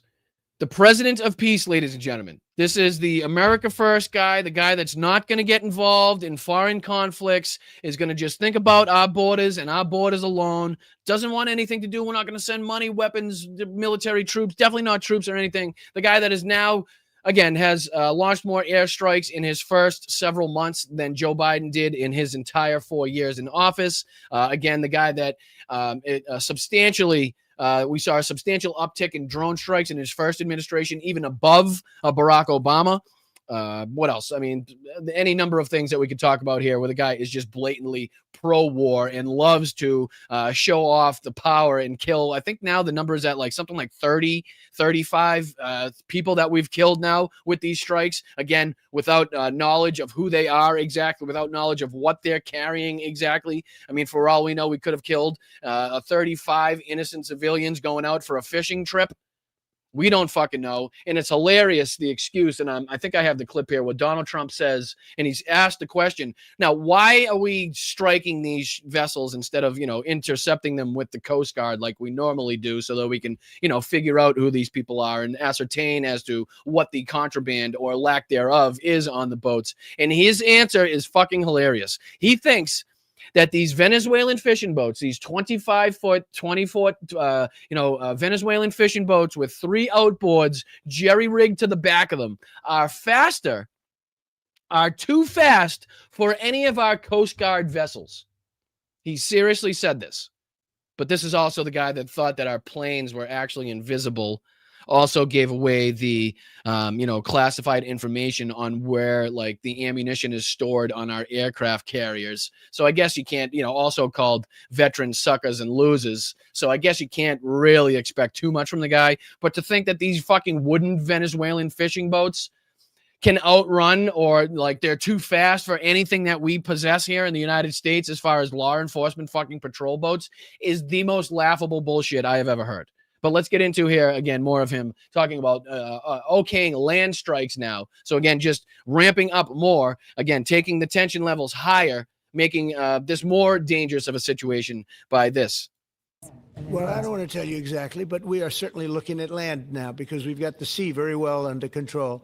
The president also escalating U.S. operations against Venezuela's authoritarian leader, Nicolas Maduro. Trump confirming he's authorized covert CIA action in the country. But when asked if the agency has the authority to take out Maduro, Trump non-committal. But I think Venezuela's feeling heat. In a statement overnight. We played that clip yesterday on the show. If you missed that, if you haven't checked that out, go back, check out yesterday's show because we played that exact clip where he talks about, basically doesn't give an answer, right? You'd think, at least you'd lie in that situation, be like, of course not. We're not going to send the CIA in there to take out Nicolas Maduro. Like, that's something that, a president might say in that situation. But again, didn't disprove the theory, didn't say no. So if you want to go back and check that out, that's on yesterday's show too. Venezuela accusing Trump of trying to legitimize a regime change operation to access. I mean, it's hard to suggest anything otherwise. As much as we have to say and can say about Nicolas Maduro and Venezuela, rightly so. But, put yourself in their shoes, put yourself in his position. I mean, you got, combine the rhetoric of not only Donald Trump with the rhetoric of people like Marco Rubio, combine that with the articles being written by the people like the New York Times that are, actively depicting what is being said in this administration as far as wanting regime change, wanting, different people in there other than Nicolas Maduro, right? You got the warships being sent in there by Trump. You got the B-52s in the air. You got him talking about the CIA going in. You got him talking about land. Like, what would you think if you were Nicolas Maduro, right? Like, what would you do? And again, I reiterate on this show, and I will continue to reiterate, having your military operating in such close proximity to any other military, whether it be militia, whether it be the state-run military, or otherwise, when these people are not friendly, even when they are friendly, it's dangerous, but especially when they're not friendly, To have your military be operating in such close proximity is just begging, is just asking for a problem. And that may be very well what this Trump administration is doing, hoping that some random Venezuelan takes a pot shot at a B-52 or, takes a shot at one of the warships. And then all of a sudden it's on like Donkey Kong. And now we get the justification we've been looking for to go fucking head first into an attack on Venezuela to, apparently steal the oil that Donald Trump says is shitty. You know what I mean? Like the whole time he's been railing anyway. But let's see if we can go on with this. Oil resources, saying they would bring up the matter at the UN Security Council today. It comes after the U.S. carried out its 5th deadly strike on an alleged drug boat off the coast of Venezuela. Trump posting this video on social media, saying 6 male narco-terrorists aboard the vessel were killed in the strike. The Trump administration's operation in the Caribbean first began in early September and has drawn fierce condemnation from Democratic lawmakers who say the strikes risk getting the U.S. into a full-fledged war. There's lots of people who have been designated terrorists. That does not automatically give the authority to take lethal action. Absolutely. And I think this goes on to show where he was questioned here, Trump, about like why the Coast Guard isn't being used. I think that's in here, right here. Guard boats are too slow. They have faster boats.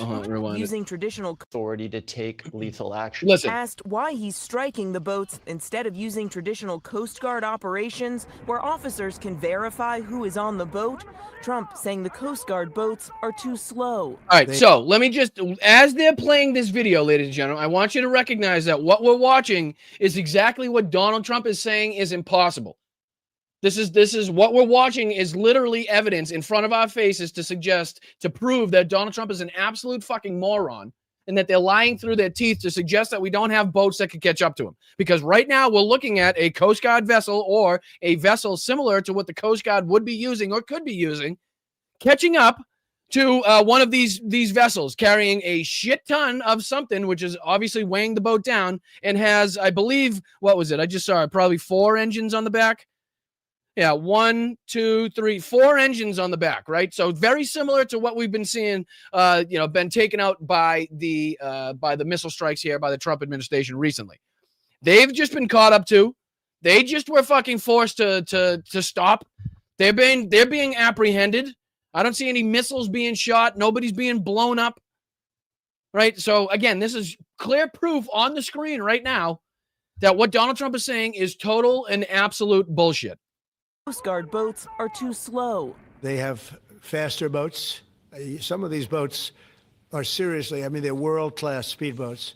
But they're not did you see that, ladies and gentlemen? Look at this world-class speedboat that you're seeing on your screen. That must go for a pretty penny, ladies. Actually, I just saw that in the recent fucking world championships of fucking boat racing. I think they all had that model. That's one of the bigger models coming up in the speedboat community. Is the round-nosed fucking dinghy with 4 jerry-rigged, looks like 75 horsepower Mercuries on it. Fucking idiot. Coast Guard boats are too slow. They have faster boats. Some of these boats are seriously, they're world-class speedboats. But they're not faster than missiles. You know why? It's probably because they had really fast world-class speedboats as parents. Because as you know, fast race boats produce fast race boats. The gene theory that Donald Trump has, So I'm sure these boats came from good genealogy. So far, the administration has provided limited details and no evidence to prove that the 27 people killed were attempting to traffic drugs to the U.S. Man, that's funny. I could have sworn she just said no evidence whatsoever.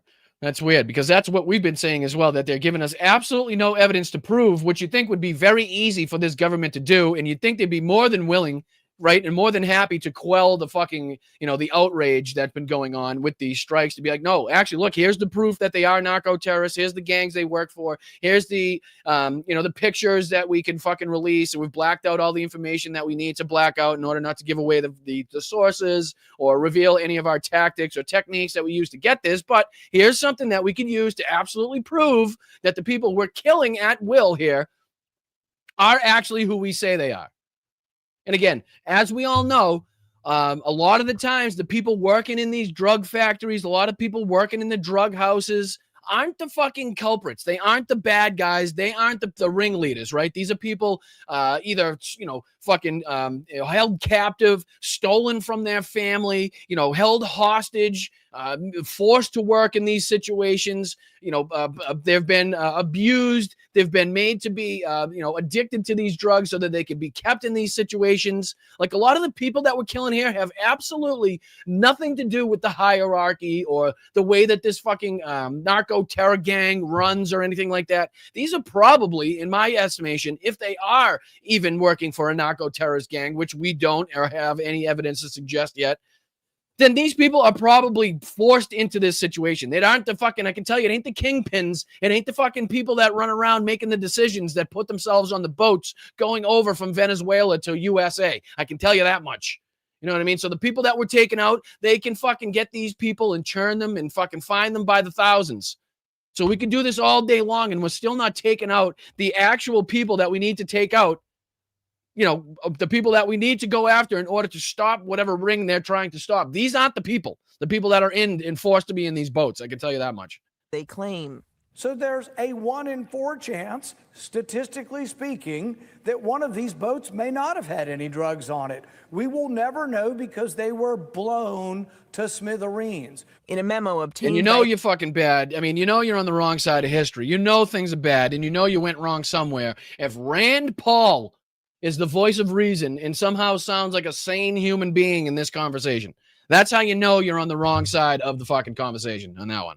ABC News earlier this month, the administration told Congress that America is in a formal armed conflict and that drug cartels are deemed unlawful combatants. Just told Congress that America is in a formal armed conflict. Now, would that be considered a war? Because I'm pretty sure the president of peace is now telling us that we are in a war. He might not be calling it a war. This is similar to like Vladimir Putin's special military operation, right? You can't call it a war. Let's call it a formal armed conflict. Because those are two fucking different things. People dying, people shooting guns. Seems like a fucking war to me. Typically what a war consists of, just on, different levels, just how many people are actively engaged, seems is the difference in this one.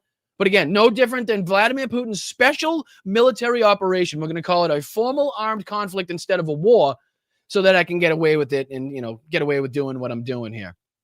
Right? Unreal. The fucking timeline we're living in is just outrageous. Outrageous. Fucking crazy. What's a clown card distraction? The United States possibly get into a war with Venezuela in armed conflict is a distraction. You guys are going way too overboard with this distraction bullshit, I gotta say.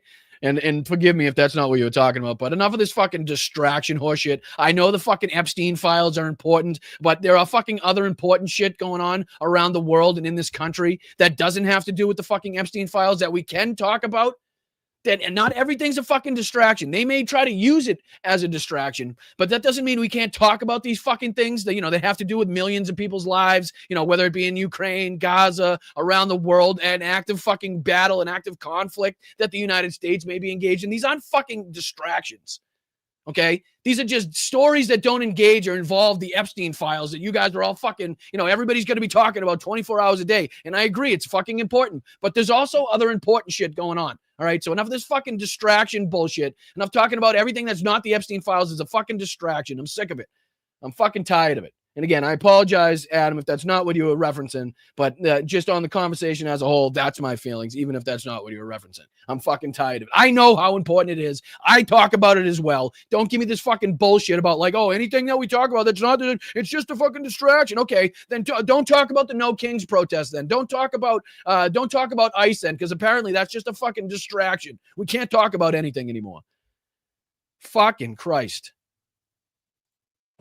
Now the Venezuelan government. So let's see if we can move on. Sorry. You can tell that one's been fucking pent up for a little bit. Let me see. Yeah, we did that one. We did this one. We did this one. All right, let's dive into some of these right-wing assholes now. Because we got a bunch of them to get through. We also have the, I should probably mention the New York City mayoral debate tonight. And I know this space is going to be holding a watch party. So if you guys want to click over to this space tonight to check out the NYC mayoral debate with Zoran Mondani, I would absolutely recommend that you check that one out. That will be fantastic. So that's on tonight as well. That just kind of reminded me of that one. But let me see if I can put this on the screen. Which one should we do first? There's so many assholes and morons that we have to call out. Why don't we'll do a little bit of Jesse Waters. Let's do this one. Let's do this one because anytime Tim Pool puts Boston in his mouth, I have to call it out. So here's Tim Pool trying to claim that what's going on in Boston is starting a civil war in this country. And it's not the Republicans that have been actively and outright calling for civil war ever since, and even before Charlie Kirk's murder, that are actively the ones calling for the civil war. So this is again titled "Mob Attacks Police, Coordinated Attack Blows Up Police Cruiser, Rampages in Boston" by Tim Pool. And again, this is nothing more than a group of people that tried to do this like street takeover. You see it in a lot of places where they'll go and they'll take over an intersection and they'll start doing donuts. This time the police showed up, and then the group in there did what a mob does what a rowdy mob going out there trying to look for trouble does. They threw fireworks at the police car, but in any way this is to be deemed political or like affiliated with the left or affiliated with civil war is beyond me. But Tim Pool is going to try to make that case right here. So let's see if we can dive into it just a little bit. And then we got Jesse Waters to get to. We got another Tim Pool video. We got Trump. We got Newsmax is deathly afraid of the no kings. So stick around. Let's see if we can get through this one. I appreciate it. Make sure you guys hit that like button. I'm Boston Brian, Blunt Politics. Please subscribe to the channel. It would be a big help. But let's see if we can get into this Tim Pool video talking about how civil war has apparently started in Boston, and that's because people threw fireworks at a police car. A premeditated attack on police. I hear a lot of people say things like, go out. Right off the bat, it's wrong. Right off the bat, he's incorrect. He's misinforming his fucking audience. This was not premeditated. The premeditated part was them trying to take over the intersection and do donuts and tricks and whatever the fuck they do, right? It wasn't premeditated for them to attack the police. The police showed up, and that was the response that they got. I don't think they were like going out there like, all right, let's go. We're gonna go line up with fireworks, and then we'll do it till the cops come up. It's only gonna be one, and then we'll burn the truck down. Like, this has nothing to do with premeditated anything. It's just vigilante shit. Outside and touch grass. And when you do, you'll see that life is actually totally fine. You can go hang out, go to the grocery store, buy some milk, bread, and eggs. What are you really worried about? Nothing bad is happening. And then you go to the grocery store. You'd love to, Tim, but unfortunately, Trump is in office, and the cost of the milk, the bread, and the eggs right now is so exorbitant that most people probably can't afford it. They're probably going a few weeks in between doing their normal shopping so they can save a few bucks. But go ahead and tell me about the person that you put in office. And again, the price of all these goods that, again, hasn't gone down like Donald Trump promised would go down almost immediately upon him taking office. Find that your milk, bread, and eggs all cost like $30 between them. And you're going, why are prices so high? Because Donald Trump is in office and he's an idiot. Just pretty much because idiots like you advocated for idiots like him to get in office, and that idiots that listen to idiots like you that advocate for idiots like him actually were swayed by the bullshit that you spewed, and then somehow went in and thought it would be best and wise of them to vote for Donald Trump. That's how, and then we're in this position. You don't really know or pay attention. Then one day there's a shooting.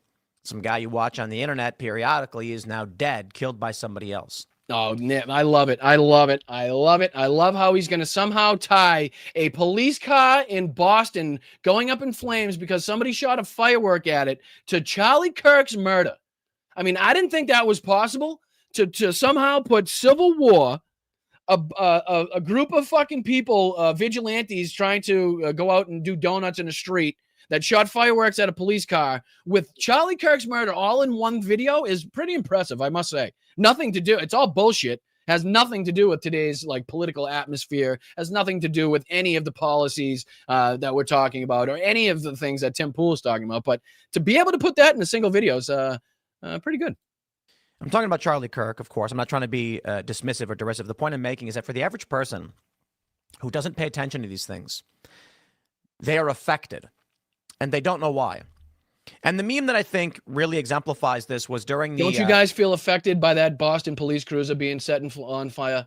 Don't you guys feel affected? I mean, you guys in the chat, I'm sorry. I mean, the effect it must have on you guys is it's palpable. It really is palpable. I mean, I can feel it through the screen, how much trouble you guys have now seen in your daily life because of that single Boston police cruiser that went up in flames. Israel-Iran war. The 12-day war, Trump calls it. Oh, now we're on to Israel, Iran, and war. Like, how? Bring us back to home plate here. Bring us back to home. We haven't even hit the pitch yet. Why you're already rounding the bases, I don't know. But like, come back from second base, touch first, come back to home, and let's bring this back to home somewhere. Because I thought we were talking about a police cruiser fireworks in Boston somehow. All of these planes are avoiding the airspace over between Iran and Israel.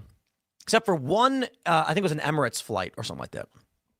And the meme, they took a picture of it showing the plane flying straight over Iran. And they wrote, "I deleted all my social media, and honestly, my mental health has never been better."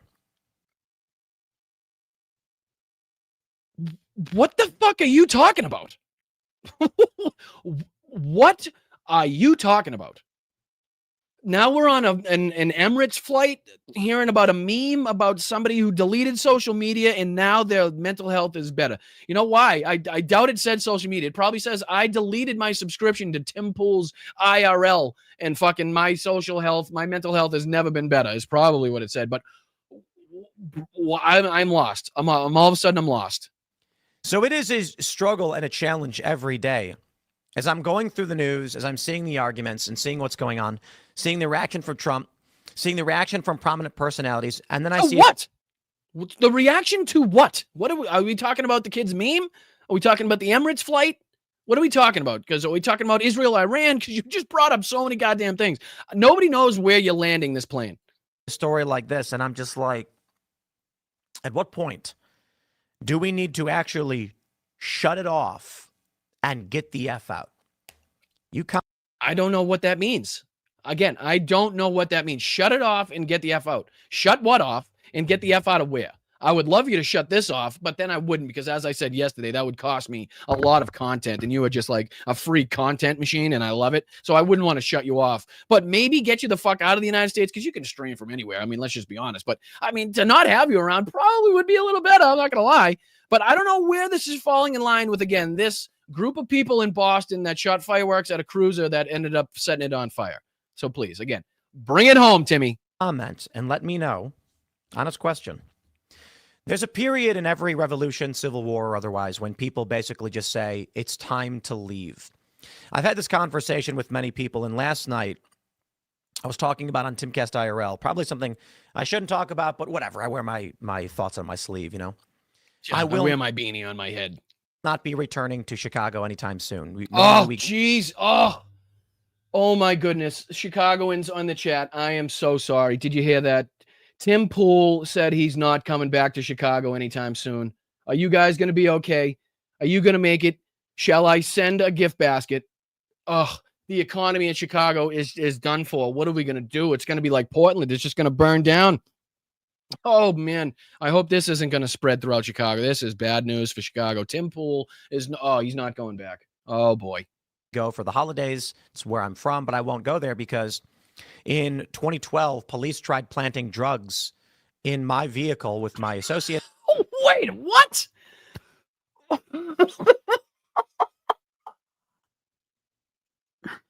Oh, this is a video about a civil war supposedly started in Boston because of a group of people that took over an intersection that eventually shot fireworks at a police cruiser. The police cruiser caught fire. And then now somehow we're going back to why Tim isn't ever going to go back to Chicago, and that's because the police in Chicago planted evidence on him in 2012. So why are you just talking about it now? It sounds like you're saying you would have gone back up until you saw this story from Boston, but you're bringing up something from 2000. What is happening? Does he ever actually go on to explain in the story? I'm going to fast forward. Does he ever explain the story? In streets. Torching a police cruiser and pelting officers. Right, 100 Boston's police torched in I'm feeling.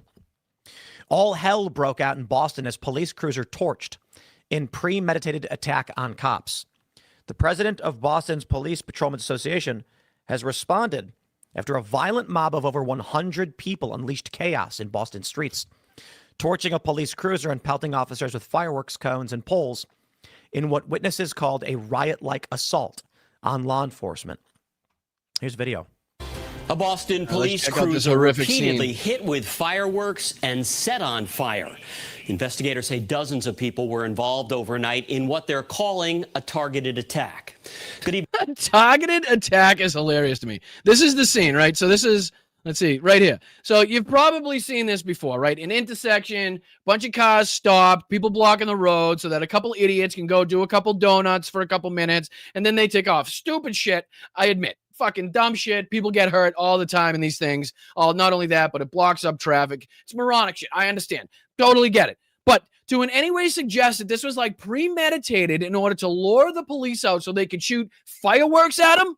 Like, if it was that premeditated, wouldn't you think they'd use, I don't know, something a little bit more strong than fireworks? I'm just saying, not advocating, obviously, but just seems to me like if you're going to go through that much trouble with that many people, you might use something, bigger than a firework. But, now they're trying to suggest, take a look at the scene. It's just literally what you'd think it would be. A cop shows up, happens to stumble upon this scene, puts on his lights, goes around in circles, and the crowd, like you would see, like a lot of times after a bar, when the bars get out in different cities or different towns, right? The crowd, like colleges after a game, fucking people after a sporting event, whatever it may be. You see it all the time.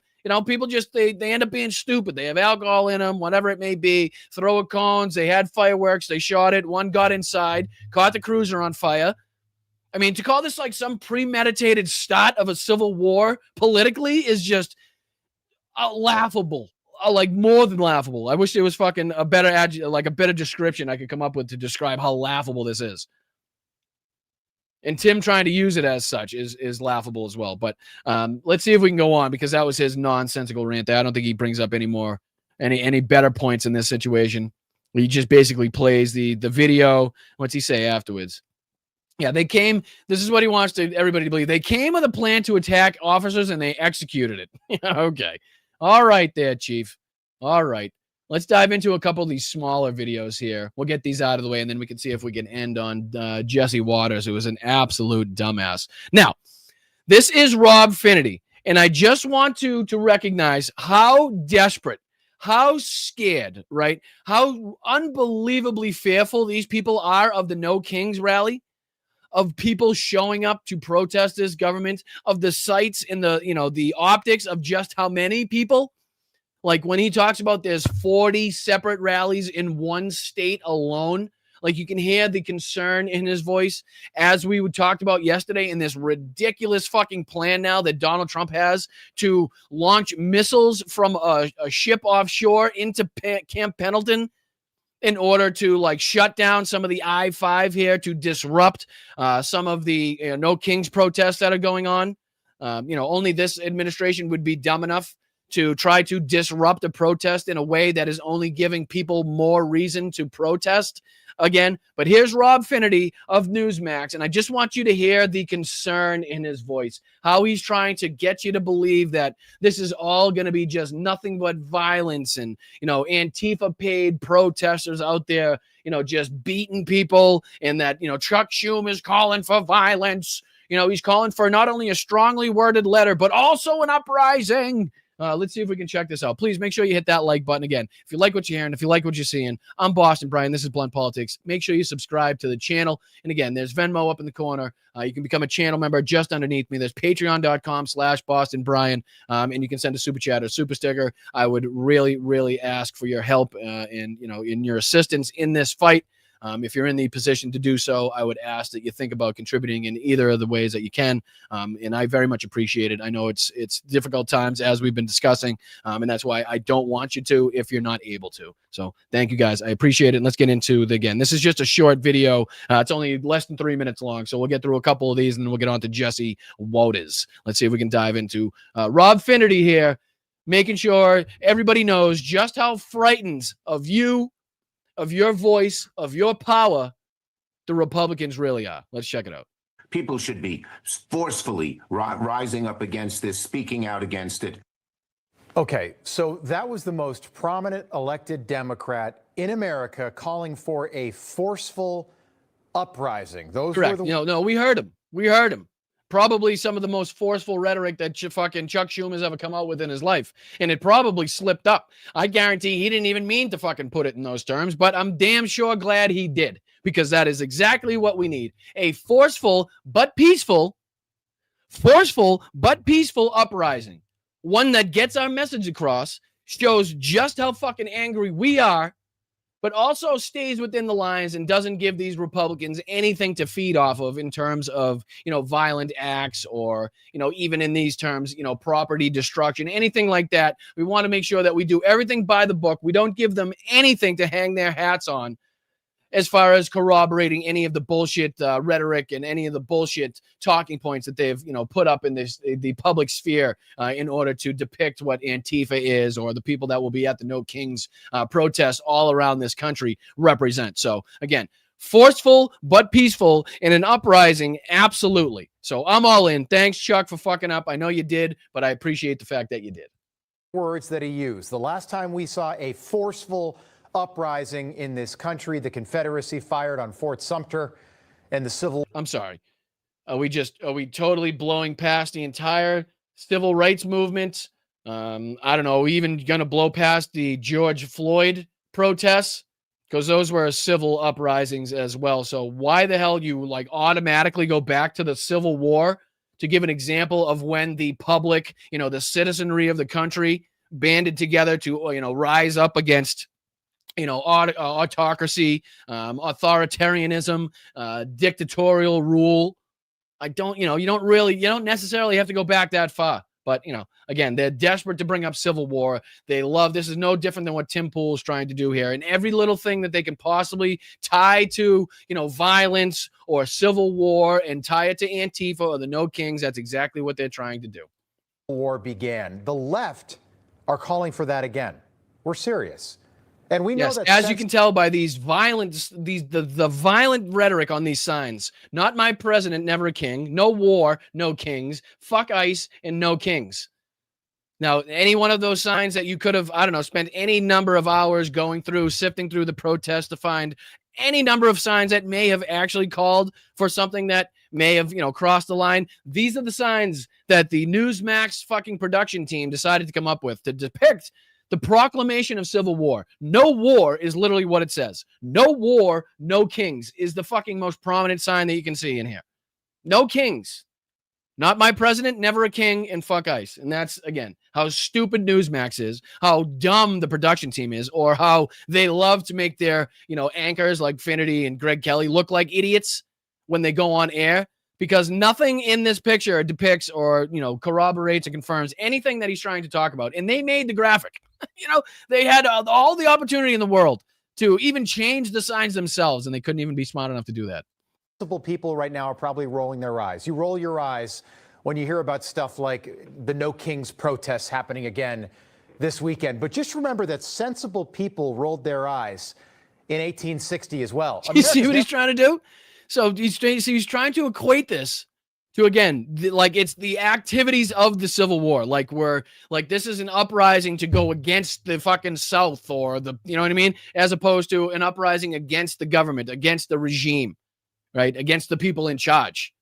So they're trying to conflate these two things, and he's desperately trying to get people that are rolling their eyes, as he said, to be like, oh, guess what? Just before the Civil War, people were rolling their eyes too, so it could happen again.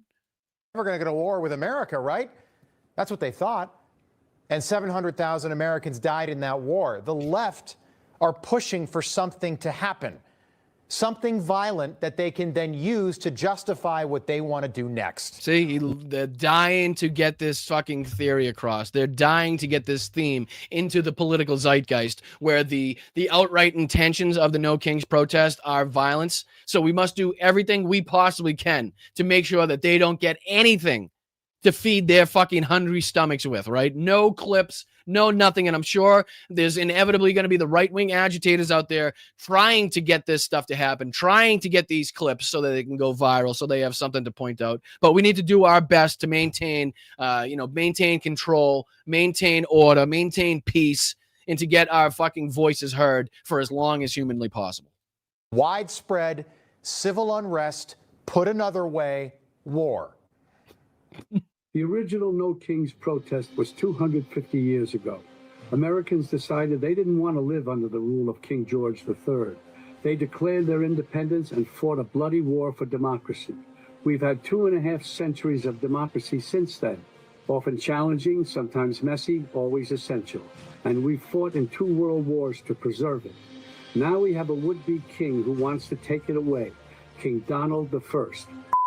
That. Okay. I love that Newsmax just played that in its entirety. I love it. That was yesterday. We don't think there's any ambiguity about what Robert De Niro is calling on people to do this weekend. He wants to again forcefully use their First Amendment right to peacefully protest what this government is doing is exactly what he was calling for. I could hear that. He's angry. Right? He wants people to get out and make sure that their voices are heard. He wants it to be forceful. He wants to make sure that we are damn serious about this. But I heard nothing in there about war or violence or attacking anybody. I didn't hear a word about it. So again, you can try to equate this to violence, but so far you've got absolutely nothing to go on. People to get violent.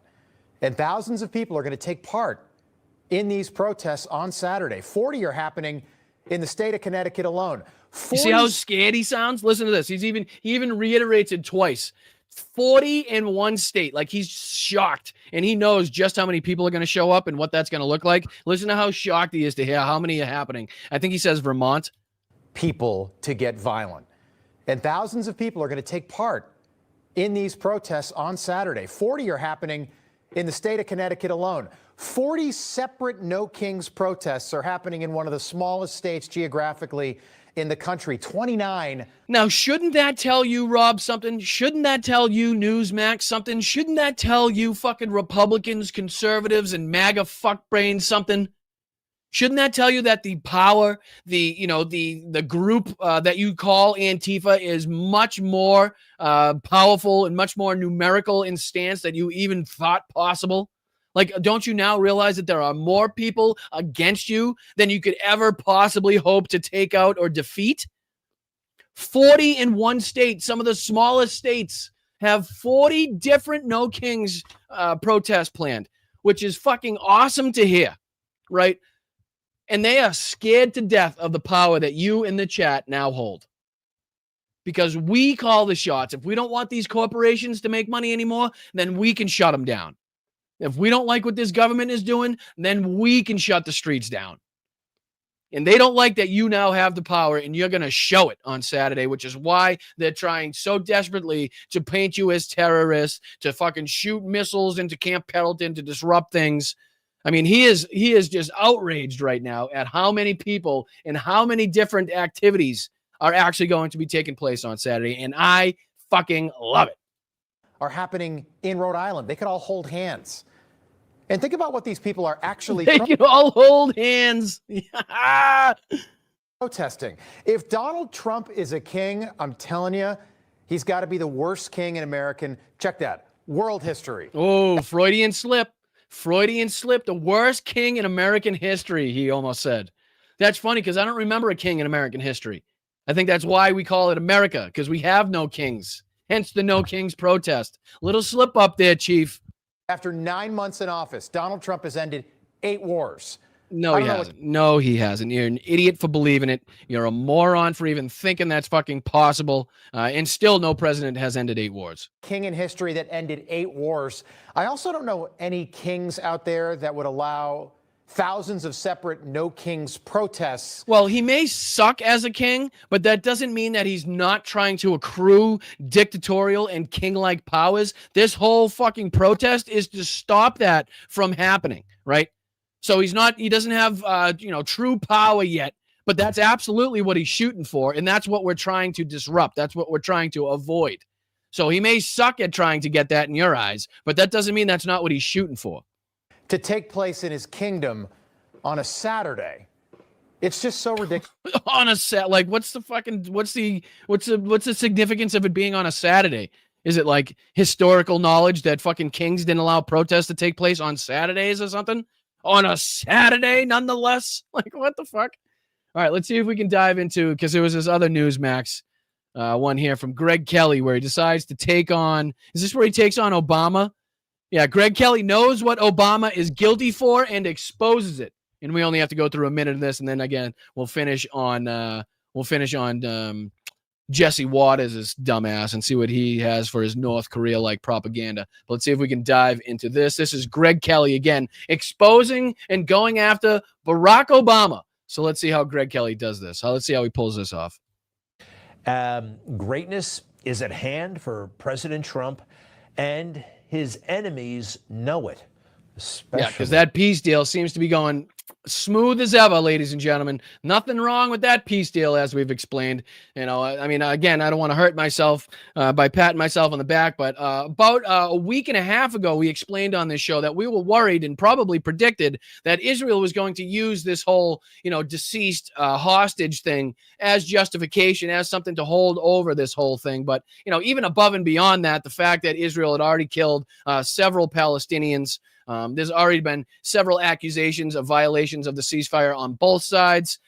Israel has already threatened to withhold more aid. But yeah, ceasefire is going great. Peace in the Middle East. Barack Obama. He has been looking very silly, very nervous, and maybe even guilty of something. Now, this is when you know you're struggling to come up with a segment that, you know, can whitewash or defend or, you know, just obfuscate totally from what's going on with Donald Trump, right? When you have to pull this shit out, like this is the most ridiculous, harebrained hacks fucking segment I've ever seen in my life. I know what he's guilty of, actually, in my heart. Might need some more evidence to prove it in court. This is a guy who's about to crack. We've been watching this dude for a long time. This is different somehow. Yeah, awkward long pause. We don't want, kangaroo courts and trumped up charges. That's what happens in other places that we used to scold for doing that. Yeah, look at him, guys. So nervous. Look at how nervous and, oh, geez, it's like he's crawling out of his skin. He can't even manage to get a word out. Or he just sounds normal like he always does.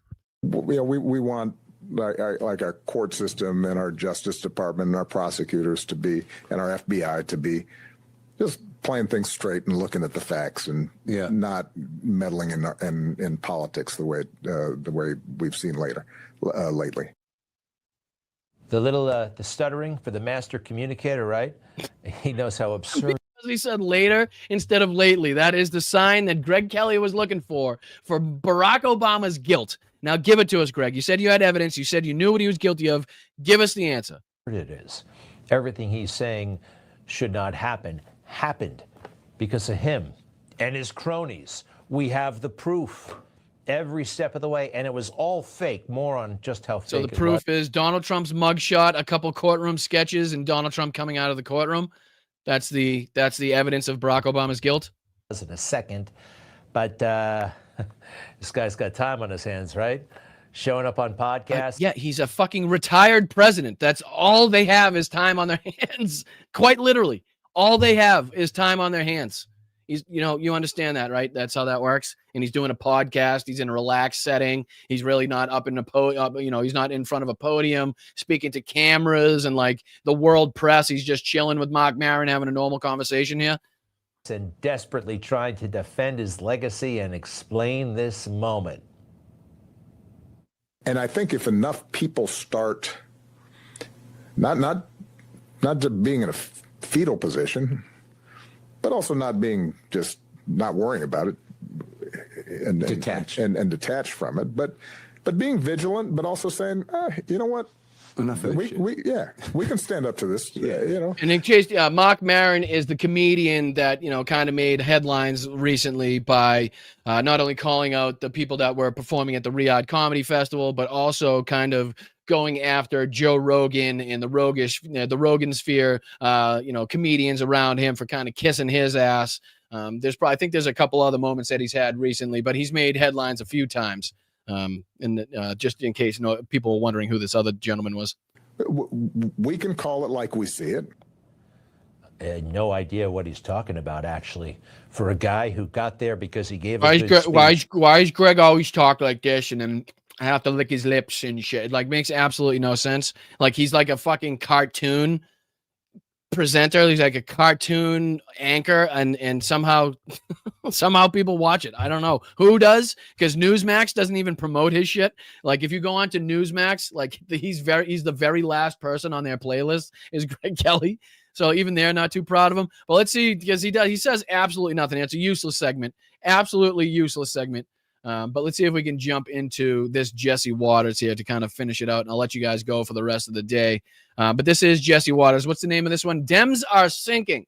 So this is Jesse Waters supposedly giving us evidence as to why the Democrats are sinking. But this just turns into, again, the most North Korea-style propaganda you could possibly imagine, even for Fox News, even for Jesse Waters, who is one of the biggest taint licks in the business. But here we go. Let's take a look at this. We'll just do a few minutes, and then, like I said, I'll get you guys out of here. The best way to blow off steam after a long week? Throw a party. Tonight, Trump's hosting a rager at the White House Ballroom. And you know what? Nothing says, again, man of the people. Nothing says like I'm connected with the plight and the grievances of the fucking citizenry. Like, again, throwing a ballroom banger, ladies and gentlemen, getting it all up in there with these rich people that donated for the other ballroom we'll be opening, I guess, later. But yeah, nothing again. All while, again, Eric's doing a tour of the gold room down at Mar-a-Lago for Fox News. But nothing says man of the people. Nothing says I understand the people that voted for me quite like it. Beautiful ballroom that's still on the side burner. Trump's been in renovation mode. The Gilded Oval, the Rose Garden Club, flagpoles that hit the stars. After Trump coaxed Netanyahu into a ceasefire. Flagpoles? We're giving the guy credit now for flagpoles? Flagpoles. Jesus Christ. I mean, we're borderline on like, hey, the guy doesn't take a shit. The guy never takes a piss because he burns so much of his energy. He never sleeps. The guy's he's constantly doing so much and burning so much of his energy. He never needs to use the restroom. Like, we're about one fucking step away. Trump gave him a 40-minute White House tour. Aides say Don the Builder's They gave him a $40 White House tour. Obsessed with making the people's house perfect. Friends who walk in get polled. Which tile do you like better? And then he tells Susie. Insider. What? People that come into the White House get polled on what tiles they like better?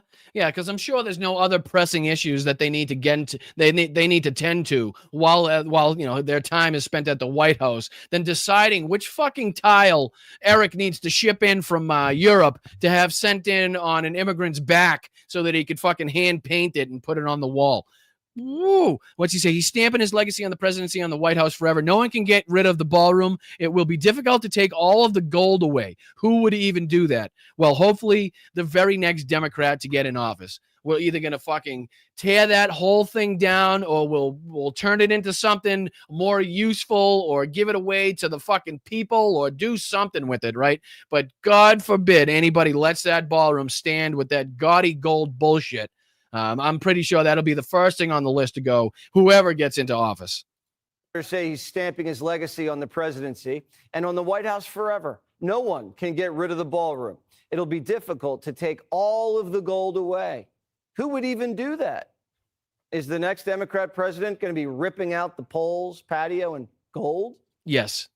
Yes, hopefully, yes, very much so. Yes, we would like that. And if you sent a poll out to the American people, I think they'd say the same thing. Will there even ever be another Democrat president? I'm sorry. Have you seen Donald Trump's poll numbers? Have you talked to anybody on the streets lately that didn't crawl straight out of Donald Trump's asshole? You know, a normal, everyday normie on the street. I got news for you. You're going to have some fucking serious competition coming up in midterms, right? Which will definitely put a hamper on any of the legislation from there on that Trump wants to pass or Republicans wants to pass. And then, definitely people are going to realize that. They're also going to know that they're paying more after Donald Trump said everything was going to come down in price. He hasn't ended the Ukraine war. We're going to see, I guarantee it, this Gaza war kick back off when Israel inevitably does something to violate the ceasefire like they always do. But, there's any number of reasons I could give you kind of right off the top of my head, like I just did, as to why you can definitely expect a Democrat president very, very soon, Jesse. Trump's a perfectionist, and not only is he? I mean, nothing says perfection like so many failed casinos, failed marriages. Geez, what else? What else says perfectionist? Oh yeah, that time he got caught on that bus talking about grabbing women by the crotch. A perfectionist definitely wouldn't have got caught there. But he's also no, I can't think of any way in which that he is a perfectionist. Have everything look beautiful. Well, I take that back. I take that back. So far, he has perfectly been able to hide himself and his friends and their involvement in Jeffrey Epstein's pedophile ring. So, I mean, I would say that he's done a perfect job so far at instructing people like Dan Bongino, Pam Bondi, Kash Patel, and the rest of these fuckbags to, hide the evidence that shows that he had direct involvement. And good God, look at the picture on the screen. Oh my Jesus, that's worse than the Time Magazine one. That's worse than the Time Magazine picture. I mean, if that doesn't show you that it's not the angle that has to do with Trump's neck, then I don't know what does, because that looks like one giant Vagina. I mean, look at that guy's Vagina. neck. It's just, that's literally the only thing that you can see is that huge Vagina on his neck. Oh, Jesus Christ. I apologize. Get your kids out of the room, ladies and gentlemen. I'm sorry. We got to put a G string on that thing.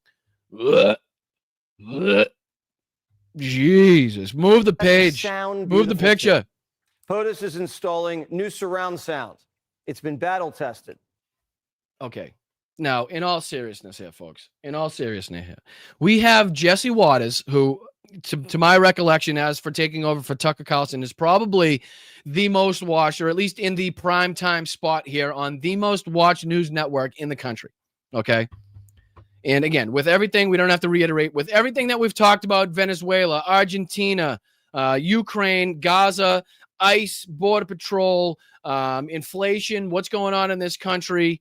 With all of that, Fox News is giving Donald Trump credit and actually talking about the surround sound in the $200 million ballroom that he's constructed. That's what's being talked about on Fox News, is the surround sound that Donald Trump picked out for the ballroom. Now, if that is not the, I don't know, the fucking epitome of North Korea style propaganda, then I don't know what is. It used to be hyperbole when we said North Korea style propaganda. It used to be borderline hyperbole. Not anymore. It is just straight up the reality now on Fox News is just the most outrageous, the most ass-kissing, taint-licking propaganda that you could possibly imagine. And they somehow get away with it, and they're not ashamed by it. Like Jesse Waters going out here every day and talking about kissing Donald Trump on the mouth and whatever he used to do with the sucking from straws and everything, the clips that you could put together from Jesse Waters, and how fucking he goes out there and just degrades himself and puts himself beneath Donald Trump at every turn is just, it's sickening. It really is sickening. He picked the same one that's been rocking Mar-a-Lago. DJ Donnie Boy likes to jam out with the iPad. And you know who else used to dig it? Charlie.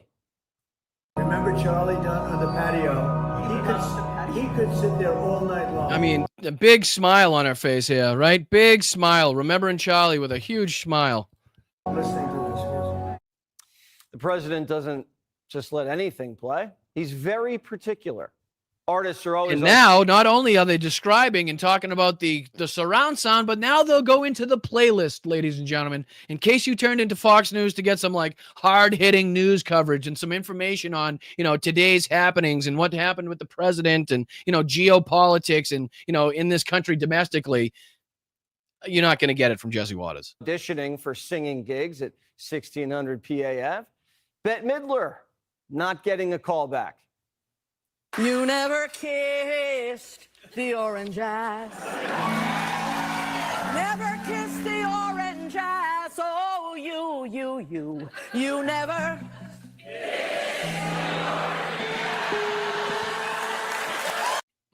Sorry, Bet. The White House needs something with a little more class. And Democrats aren't class acts. Trump's built beautiful architecture. What have Democrats built? besides 7 car charging stations for 7. I'm sorry, Jesse, you sound confused on what the purpose of fucking, Congress is, on what the purpose of, elected representatives are, is not to get in there and build fucking monuments to themselves, not to get in there and plaster everything in fake gold. It's to get policies and legislation passed for the people, to benefit the fucking people, you asshole. Democrats aren't in there thinking about, like, what fucking monument can we build? We're talking about, like, how can we get these people health care? How can we get these homeless people into homes? How can we lower the price of fuel? How can we lower the prices of groceries? How can we make it so that people don't have to go broke when they have a surgery? How can we make it so corporations can't stick it up the ass of every fucking working person in this country by paying them below, a livable wage, while, again, the CEO is riding around in his fucking Maserati, Bentley, and Rolls Royce on his way to his 4th fucking jet so he could fly that jet to his helicopter to land the helicopter on his 14th fucking yacht that he has. So you seem a little confused on what the actual fucking, the purpose of government is. $1 billion. Have you seen Obama's library? Later in the show, we'll have an analysis. Crockett's the face of the party, and the only thing she's built is a shoe collection. There's a lot of things that I'm sorry, this is just all right. Well, fucking, there's no need to continue on that fucking parade there.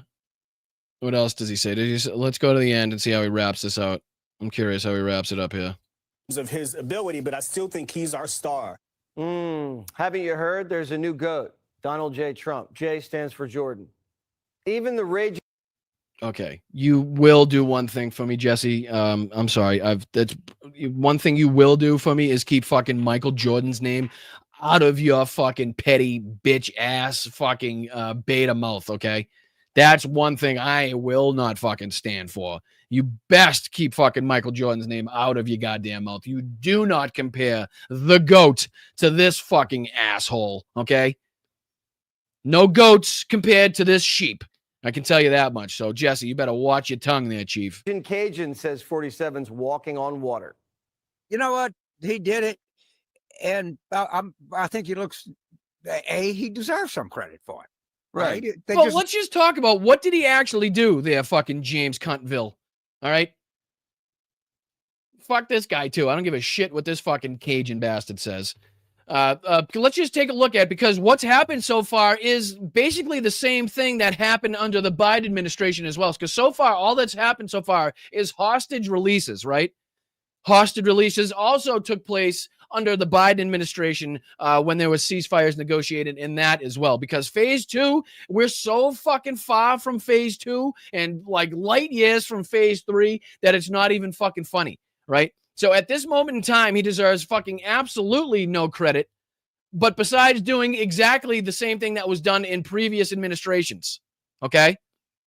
Now, I will fucking lend you some sort of, credit, not credit, but I'll give you some leeway if we do inevitably see or do end up seeing phase 2 and 3 and some long-lasting peace.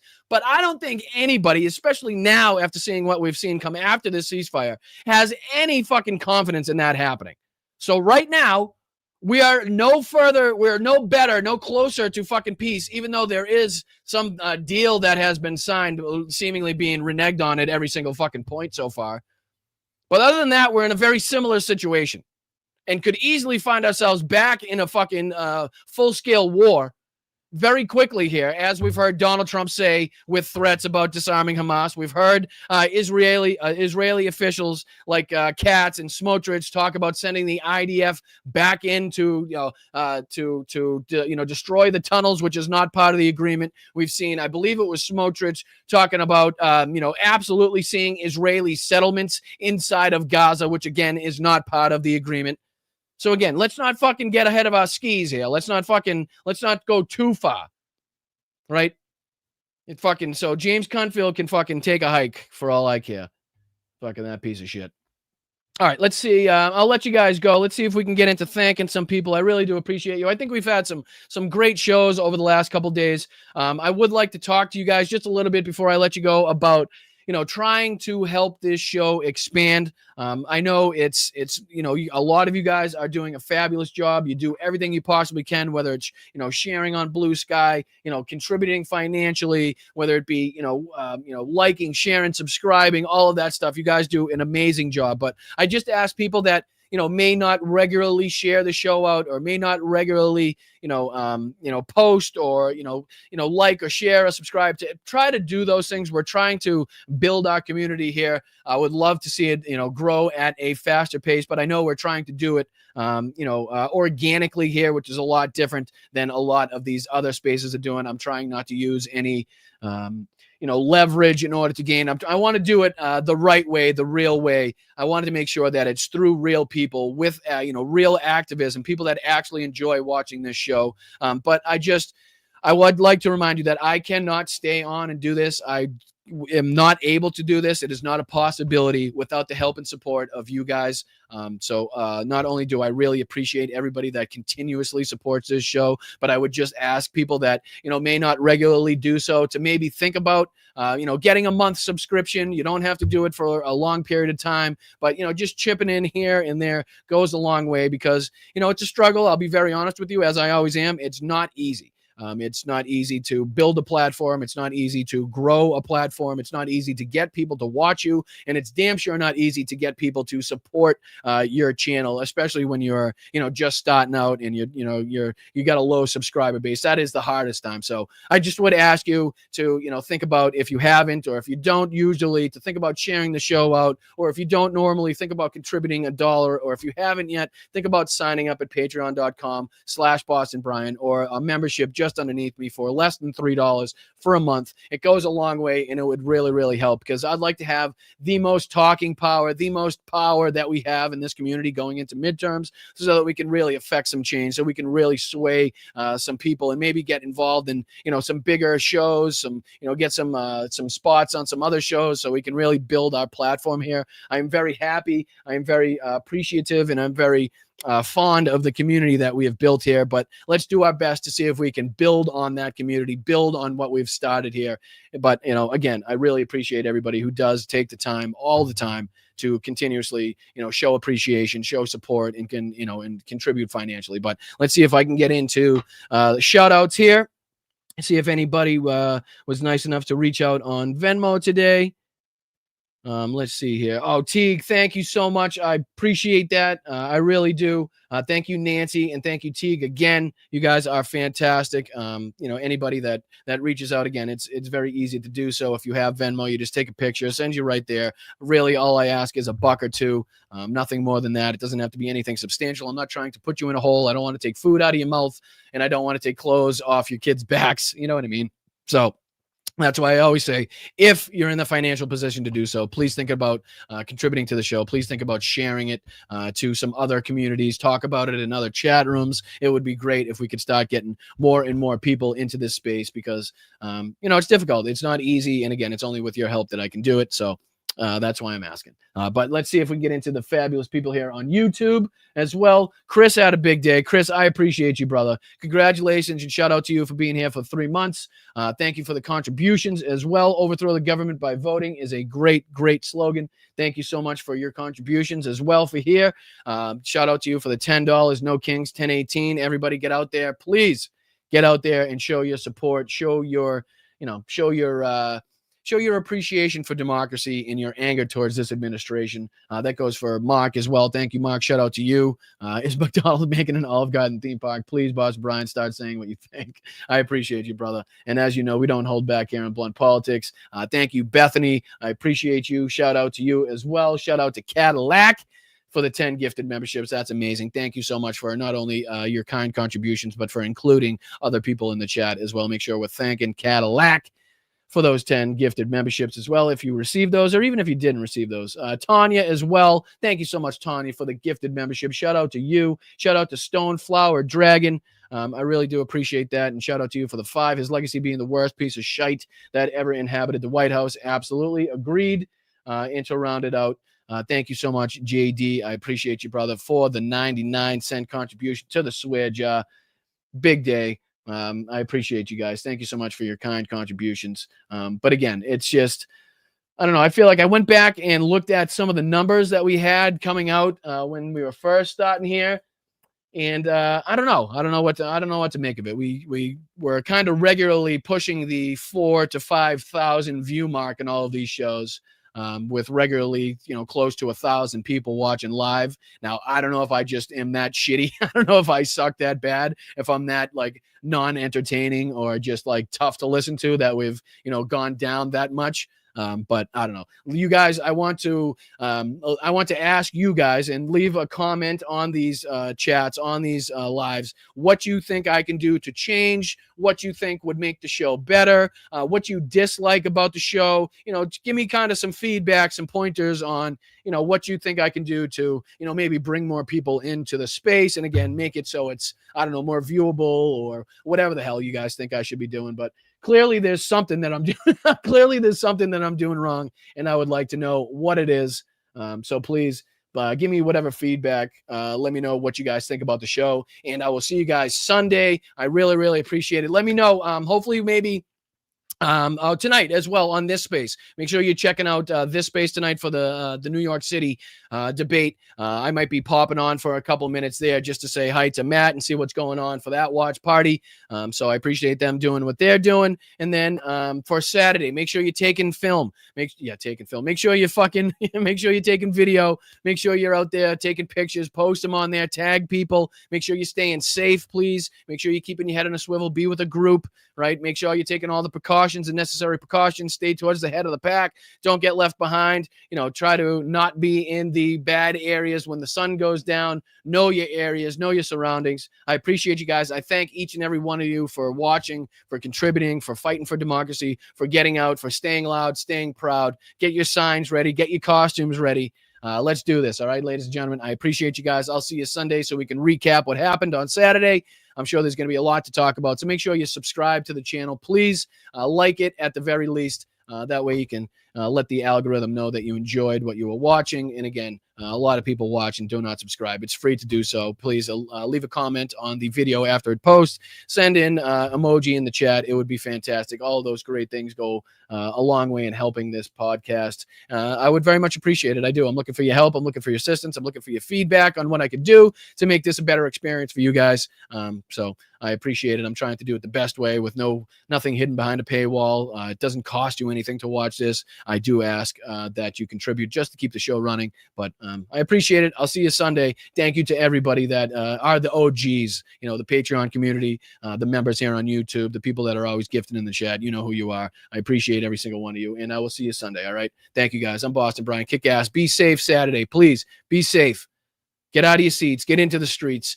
Find your nearest protest. Find your nearest rally. We have the power. We have the momentum. We have the facts. And we have all of the fucking policies on our side that will make the lives better for the American people. So let's get out there and let's tell them, let's show them, and let's make our case, okay? I'll see you tomorrow. No, not tomorrow. I'll see you Sunday. I appreciate you guys. I'm Boston Brian. I love you, and I'll see you Sunday.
I'd be an asshole if I didn't say one more time, happy birthday, Kelly. I love you very much. I hope you have a wonderful day from your best big brother and your oldest brother.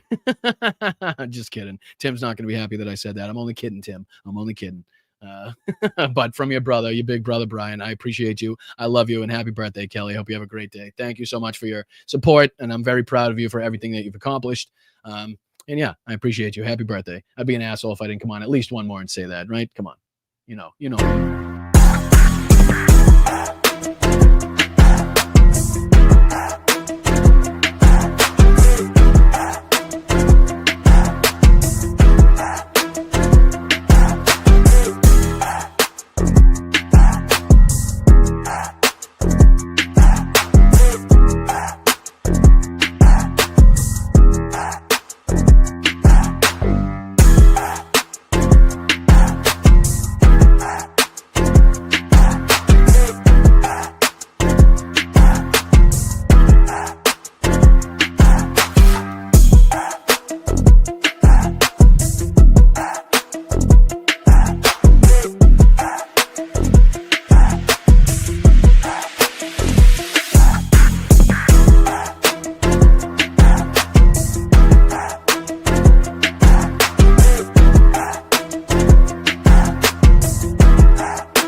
hence the name.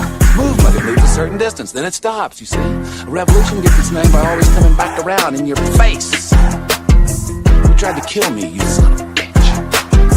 So welcome to the revolution. Where you going? Nowhere. It feels so lovely to be here tonight. What a beautiful, give yourselves a round of applause. You're so lovely, everyone's so lovely. I'm standing up here bashing the living shit out of Nazis. Fucking Nazis.